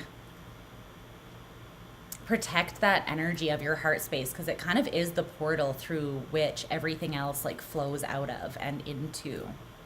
Okay? So protect that and make sure that you're, as much as possible, coming at life right now from that space, because everything that you create right now is very, I feel like you're a very powerful creator right now, because again, you have this open-ended energy, right? It's not molded yet completely. But I think that it's meant to show you how powerful you are as well, because it's something that is taking time to sculpt, and how the finished product turns out directly, literally directly depends on what you, the creator, the artist, put into it, what energy you channel into that creation. So it's not so much even about the energy of waiting for the universe to like give you what you deserve. It's more like coming into a deeper understanding that you're creating it for yourself. You, literally, you're doing it for yourself right now. And you're in control of like all the parts of it pretty much. And so put yourself in the energy that you want to be part of your creation, and make that your top priority, I feel like. Okay? All right. Let's move on to Aquarius. Aquarius. I'm literally going to finish this just in time to go where I need to go. Because I just do long readings. That's just who I am, people. Love me or leave me. Good. I'm glad it resonated. I have a feeling that will resonate with my Cap, Mars, and Stellium if I go back and watch it. I feel like those were probably messages that I need. But it's hard for me to like channel the messages and integrate the wisdom at the same time. So I have to like go back and listen to it if I feel like it's something that's for me. Okay, let's clear out all previous energies. Let's connect to Aquarius. What does Aquarius need to know right now?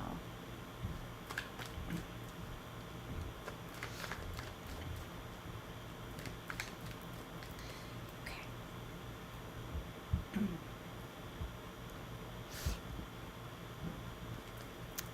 Weather right now anyways, okay.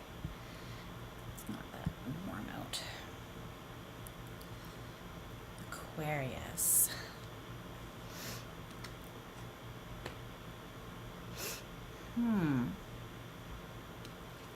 What's that?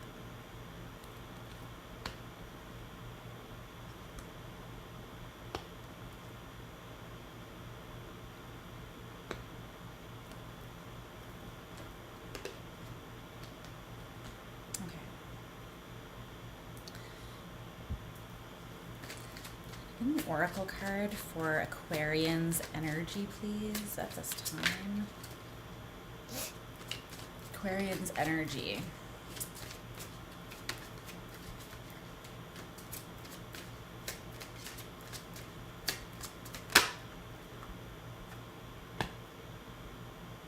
Okay.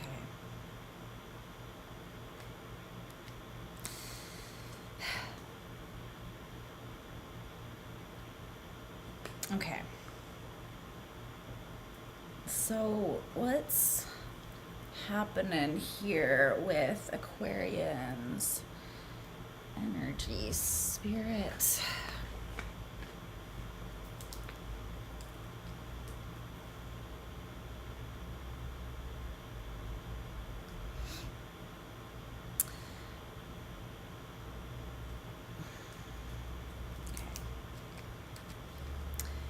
All right, Aquarius, let's see what's going on with these energies for you at this time. So the energy that's surrounding you at this time most prominently or engaging with you is the Ace of Swords in reverse.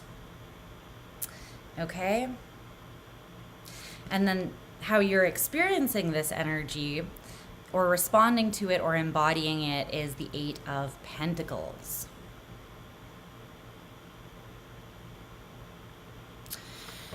And the oracle card that came out in the middle is the Reunion of Souls card.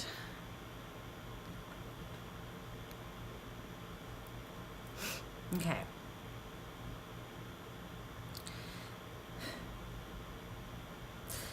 This is a pretty specific message as well. So again, I'm going to say, like I told lots of signs, Aquarius, if it's not your message, it's just not your message. Make sure you check out your other placements. And yes. It's not personal, it is just a general reading, and that's how things work, okay? So, yeah, but for some of you here, there's something engaging with you, or the energy that's around you is an energy of illusion with the Ace of Swords in reverse, or confusion. It's like just not seeing the forest for the trees, or something like this. Tell me about that Ace of Swords in reverse. I almost feel like the Sun in reverse. Yeah, something is hidden here. And I feel like it's hidden by your own like will, that you keep pushing for something and you can't see that it's maybe not for you. Because there's something you're not seeing about this, but it's just like I see you putting so much time and energy towards it, right? It's like you're passionate about it, you're pouring into it, you're putting all of your energy, it feels like, into something. but it's like you're not seeing whatever that thing is clearly, it feels like. And it could definitely have to do with someone else. Aw, thanks, Danger. I appreciate you. Thank you. Okay, so yeah, it's like this could have to do with somebody else. That you're not seeing clearly the situation because there's a higher perspective, but I feel like you keep trying to make something work, you know? And I feel like it's just not working, to be honest. So, yeah. What's the Eight of Pentacles? Tell me more about Aquarian's energy here. Why are they in the Eight of Pentacles? The Two of Pentacles in reverse. You're being stubborn. Aw, thank you, Danger. I appreciate that so much. Yeah, the Two of Pentacles in reverse. This is just like, yeah, this is pretty fixed energy, not just Aquarius, but Aquarius specifically. Like when you decide that something is the truth, you're like, no, it is the truth. I've deemed it so. I'm the King of Swords. But like the King of Swords isn't like the creator of truth. They are the seeker and the sharer and the discerner of truth, but they're not the actual like source of from which truth springs forth. You know what I'm saying? So sometimes you just decide stubbornly that this is the truth and you pour all of your energy into it based on this stubborn decision that you've made, right?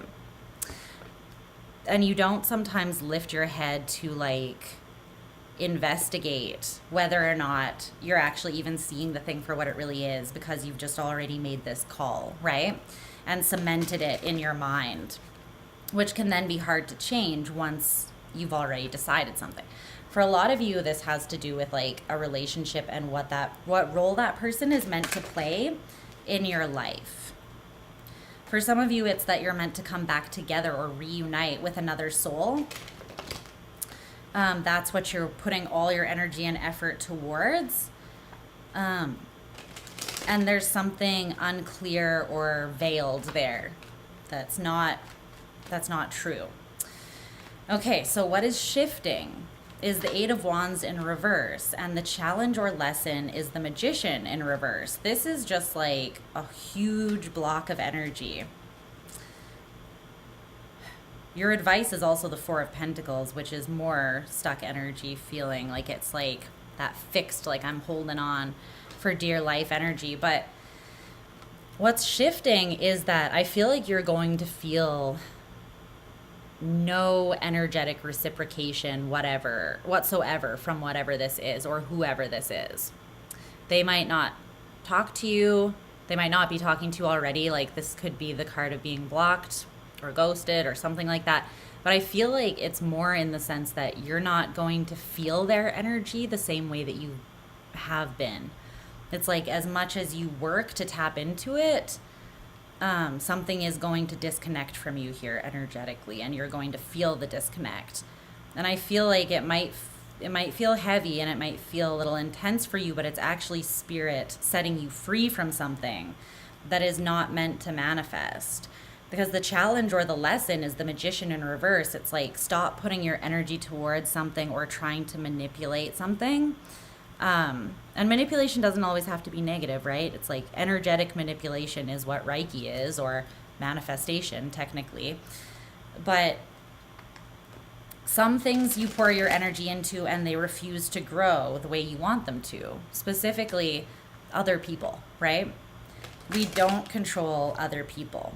We can't control other people. So it just kind of feels like here, whatever reunion you're trying to make happen, I just feel like what's shifting is like that energy is really cutting itself off. Yeah. The discrepancy here is being made clear because this is happening to help you see what you're not seeing clearly. You know what I'm saying? Again, it's not happening to punish you. It's just happening so that you can see the actual truth and stop giving to something that's not going to go anywhere. because your willpower alone cannot make something happen, right? Especially when it involves another person. Yeah, your challenge, I feel like, is to stop putting energy into this and then see how you feel about how you feel about it. Like, redirect your energy completely. 6 of Cups in reverse. This is, for many of you, something from the past that you're trying to bring back to life here, but it's not meant to be, and it's not going to be, because it's not meant to be, you know? Whatever you've experienced with this person, that part of the contract has been fulfilled, and there's still lessons for you to learn from it, but not through going back to it. That's coming through really clearly. So your advice is to look at where you're hanging on, where you're grasping at stability and security because it feels safe, but it's actually something that needs to shift.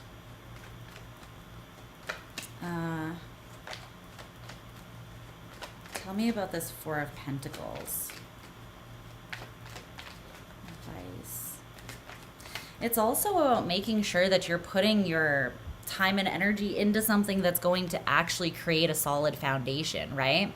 Because when you're pouring, you're just working and working and working for something here. But it's like what you're working on is like falling on deaf ears. Like, it's not being received energetically by the other person at all. It's like, I don't know how to explain it. It's like they have energetic protection against you. So like, and I don't mean that in like that you need to be protected against, but I just mean like, if this is someone, for instance, that broke up with you and doesn't want to get back together, right? It's like maybe you're subtweeting them every day, like these romantic tweets and whatever, and meanwhile they haven't looked at your Twitter in like 2 years. You know what I mean? Your work, you're putting out the energy, but it's not going into anything that's actually growing or being sustainable. That's what it feels like. So it's like, just, you almost need to remove yourself so that you can see a more clear picture of the energy that's being exerted and what's actually coming back to you, or whether any progress is being made. Yeah, there's a lesson in all of this that really wants you to learn it, but it can't force you. And I feel like right now you're kind of choosing a pretty heavy and strenuous path because you're just like, head down, I'm gonna push through this by will and will alone, you know? And the universe is like, you're not, though.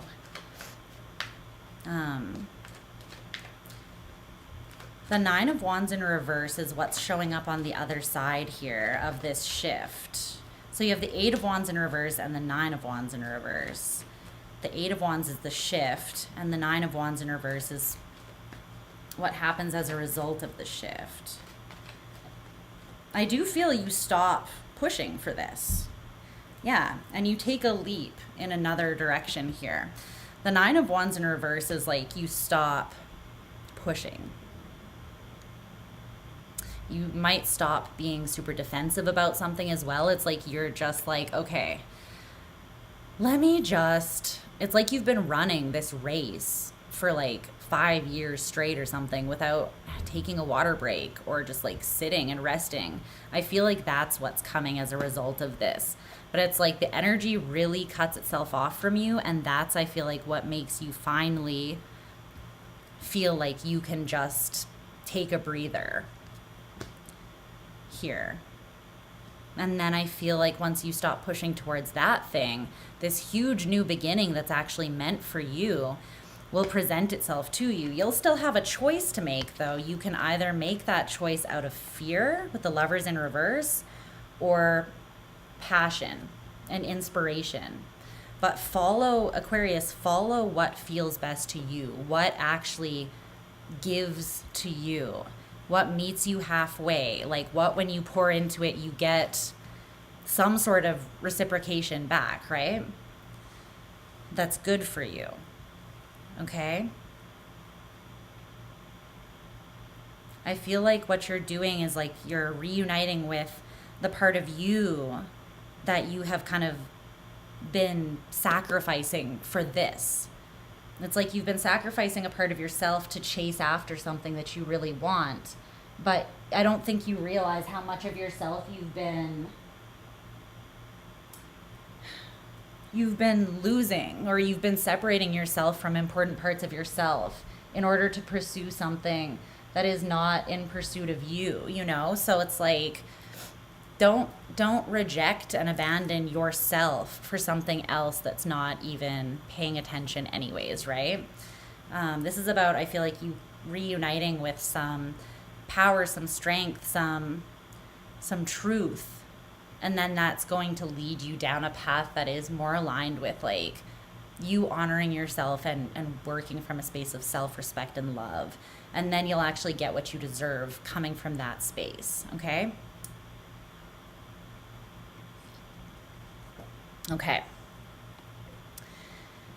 so we're gonna move on to Pisces. We did it. I did it. Made it to the end. Okay. I literally have to leave in 20 minutes, so this reading cannot go longer than that. I'll have to put the timestamps up when I get to the next destination that I'm going. But they will be there. Okay. Pisces. How are my fellow fishies doing? How are you, my loves? I hope you're doing so well. And let's see what messages Spirit wants to draw your attention to at this time. It's been very specific messages, so definitely make sure you check all signs that resonate strongly with you.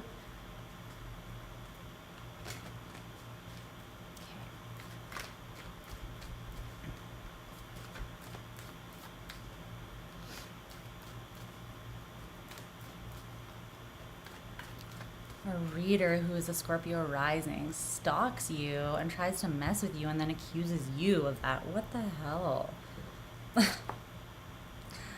Sounds like some unhealthy Scorpio shit for sure. That's not cool. Just don't give any energy to that if you can help it. Okay.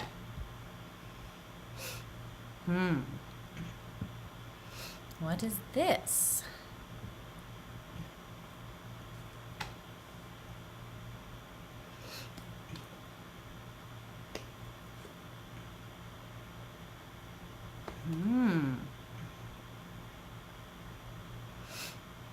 Okay.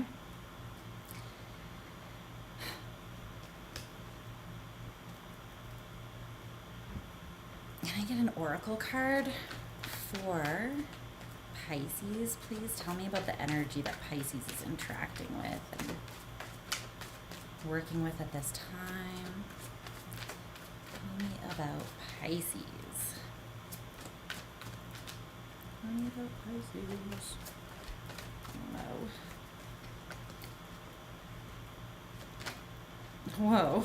I don't know if you guys saw that. It like did a bunch of flips and then went right back into the deck. Okay.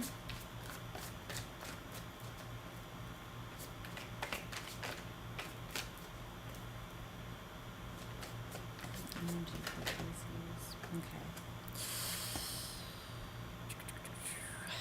All right.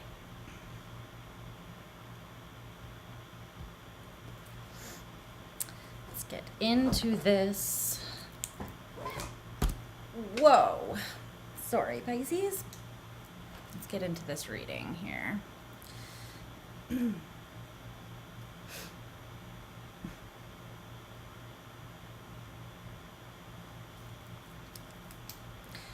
Okay, Pisces. So,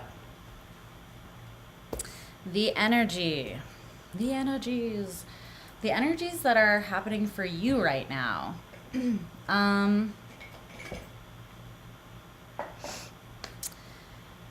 So the energy that is engaging with you or surrounding you most prominently at this time is the Emperor.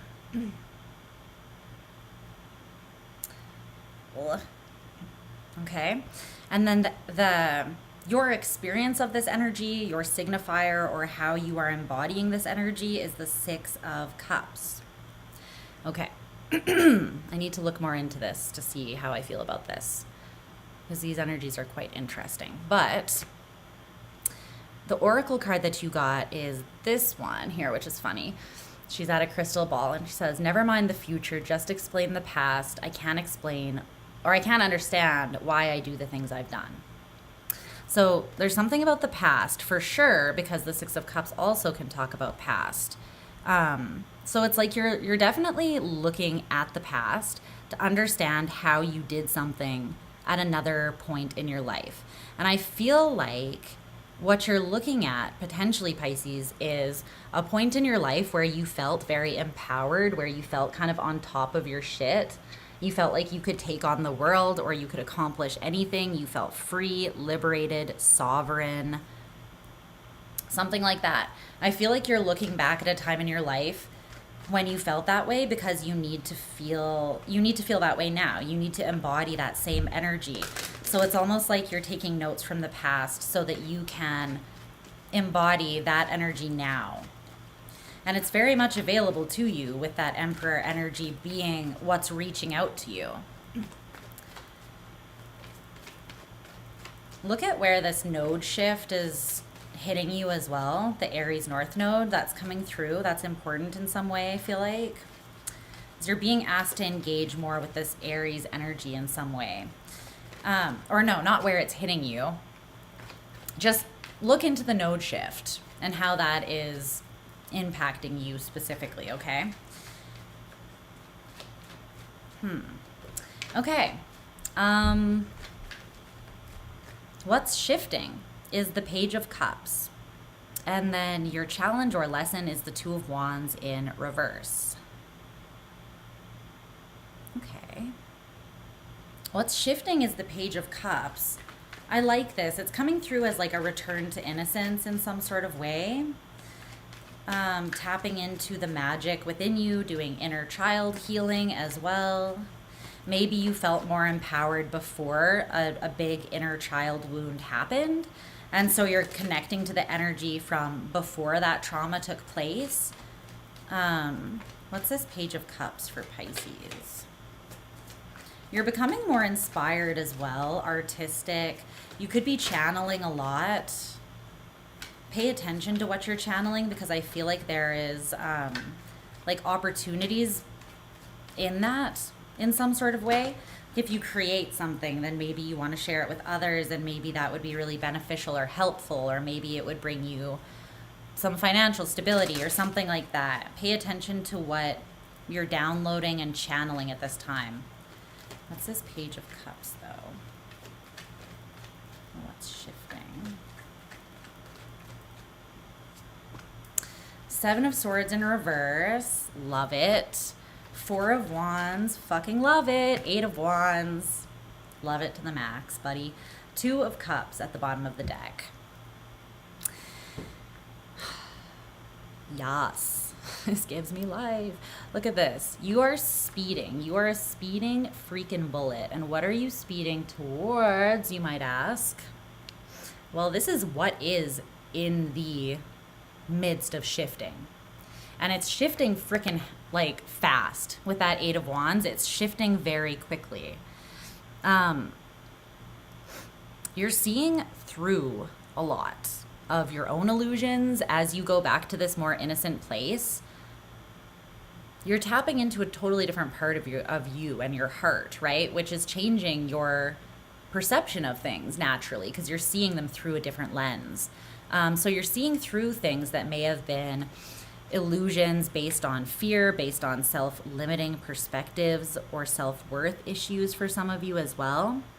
It's like you're reconnecting to what lit you up as a child, and you're realizing the main thing is just to follow what sets you on fire, what follows, or follow your passion, your inspiration, because that is like the direct line between you and your higher self.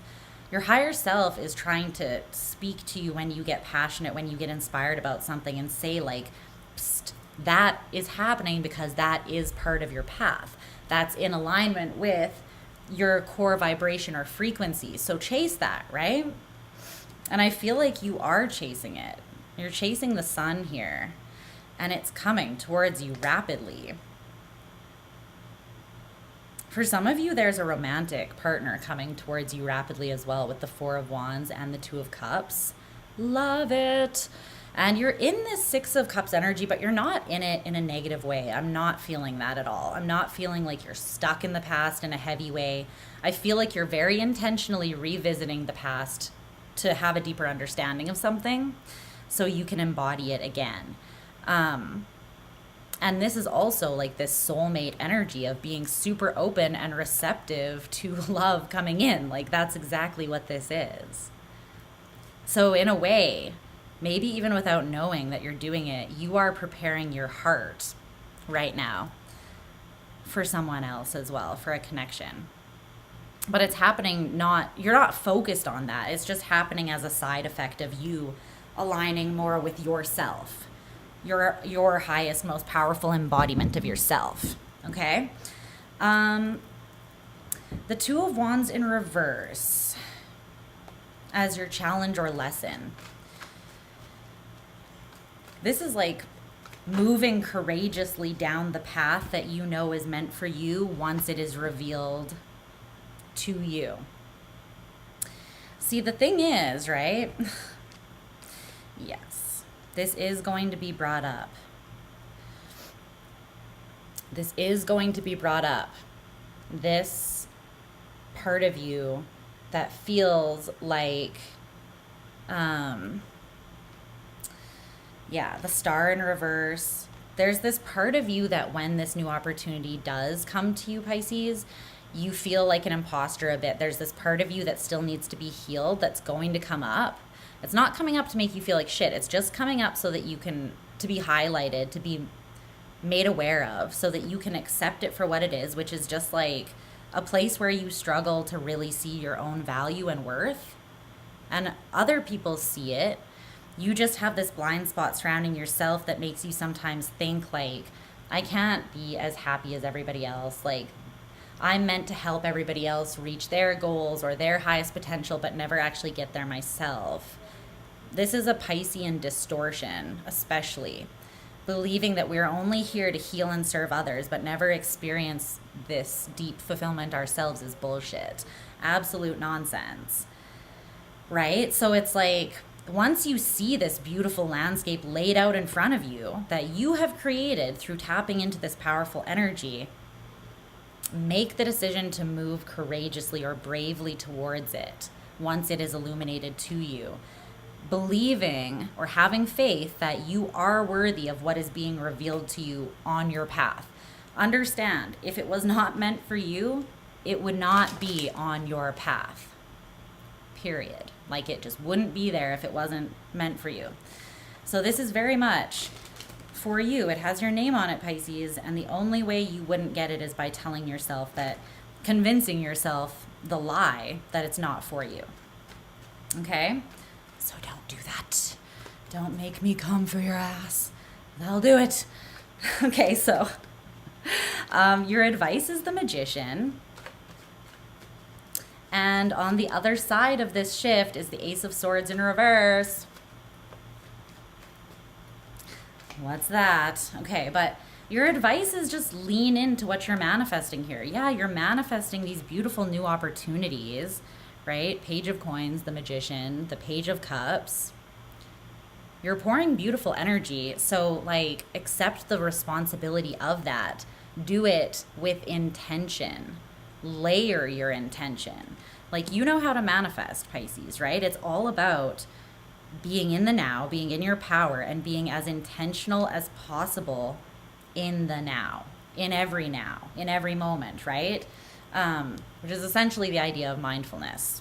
Being in every moment and being aware within every moment, and then channeling your energy towards where you really want to go. In other words, you influence the energy doesn't control you. So you're meant to be in this empowered creator energy very much. Like, that is what's available to you 100% right now. 100%. You're in a very powerful place. Okay.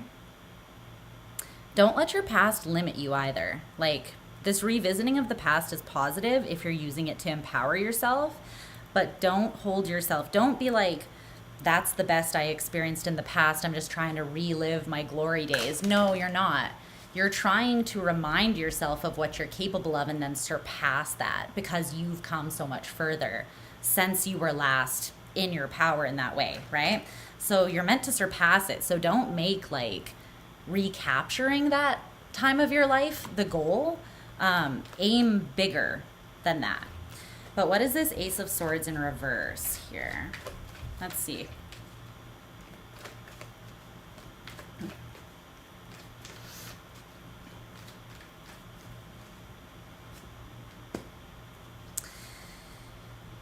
The Eight of Swords. Yeah. The Hanged Man in reverse. Don't do it, for the love of God, Pisces. The King of Swords in reverse.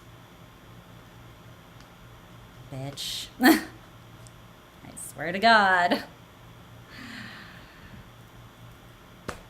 I will come for you. You deserve this. There's a line in a poem that I wrote, and it's coming to me right now. It's channeling through me. It's the last line in this poem that I wrote, and the line is, I won't let me take this from me. I won't let me steal this good fucking thing from myself. Okay? I won't let that smaller part of me steal it. Because my soul knows that this is meant for me. It's just my ego that wants to lie or make me feel insecure or make me feel fearful or make me question myself and knock me out of alignment with this higher perspective, the Hanged Man, that I have naturally, because this is Neptunian energy. And you're ruled by Neptune, right? So it's like, the greatest advice is that once the path is made clear to you, do not lie to yourself and say that you don't have the answer, that you don't know which way to go, just because you see which way you're supposed to go, but you're denying actually taking the leap out of fear. Don't search for this clarity and then once you get it, pretend that you don't have it because you don't believe that you can actually fulfill what it's telling you to do. Just take that leap of faith, okay, Pisces? Take the leap of faith towards what's opening up for you, ahead of you, because it's abundant. Oh my God. It's so abundant. The Empress at the bottom of the deck, baby.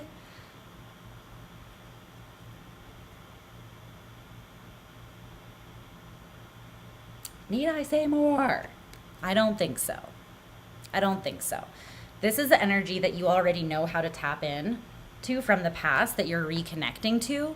But don't forget that this energy is just as important, which is the energy of knowing your worth, being fully receptive, not overextending yourself, just having that assuredness and that awareness. What is for me is mine, will not pass me by. I am ready for it. It's not about being good enough. It's literally just about recognizing myself as being this innately worthy and abundant person who can call this in. And I'm not taking anything away from anyone else by calling abundance to me, because abundance, just like the universe, is infinite. And I'm not stealing that from anyone by claiming it for myself. And if anything, you're helping people see how they can do the same for themselves and being an example by choosing to be brave and go after this. So go after it, because you deserve it. Okay? I love you so much, Pisces. I'm going to leave now because I have to get going to my next location. But you're my favorite, and this looks amazing. Honestly, it looks so good. So please don't let some part of yourself that is questioning the core of you create a barrier between you and what is really meant for you, because these are blessings that Spirit wants to rain down on your deserving ass. Okay? So don't go writing a new narrative once the truth is revealed to you and then erasing it out and saying Pisces is unworthy of this thing. No, my friend. No. Jump into that empowered magician energy and create. push that out into the universe and watch it come back to you like a freaking boomerang in all its glory. Just make sure you're in the Empress energy so that you can catch it when it comes back to you. Okay? I love you so much, all of you. Thank you so much for, oh, that was a terrible heart. I love you so much. Thank you for being here and hanging out with me. Words cannot explain how much I truly value you guys. And yeah, I love hanging out with you. So now that my energy and attention is not as divided as it was in August, I will be able to kind of interact and engage more with you guys, which I love. But thanks for being here and sharing your energy with me. It is so appreciated. If you do want to do some sort of energy exchange, then making sure you're subscribed to the channel Flow State and Moon Sun Tarot, my other channel, is always really helpful, supportive. Dropping a like or a comment. All other information you might need is in the info box below. So yes, for now, my friends, I bid you adieu. I love you so very much, and I'll talk to you soon. Bye.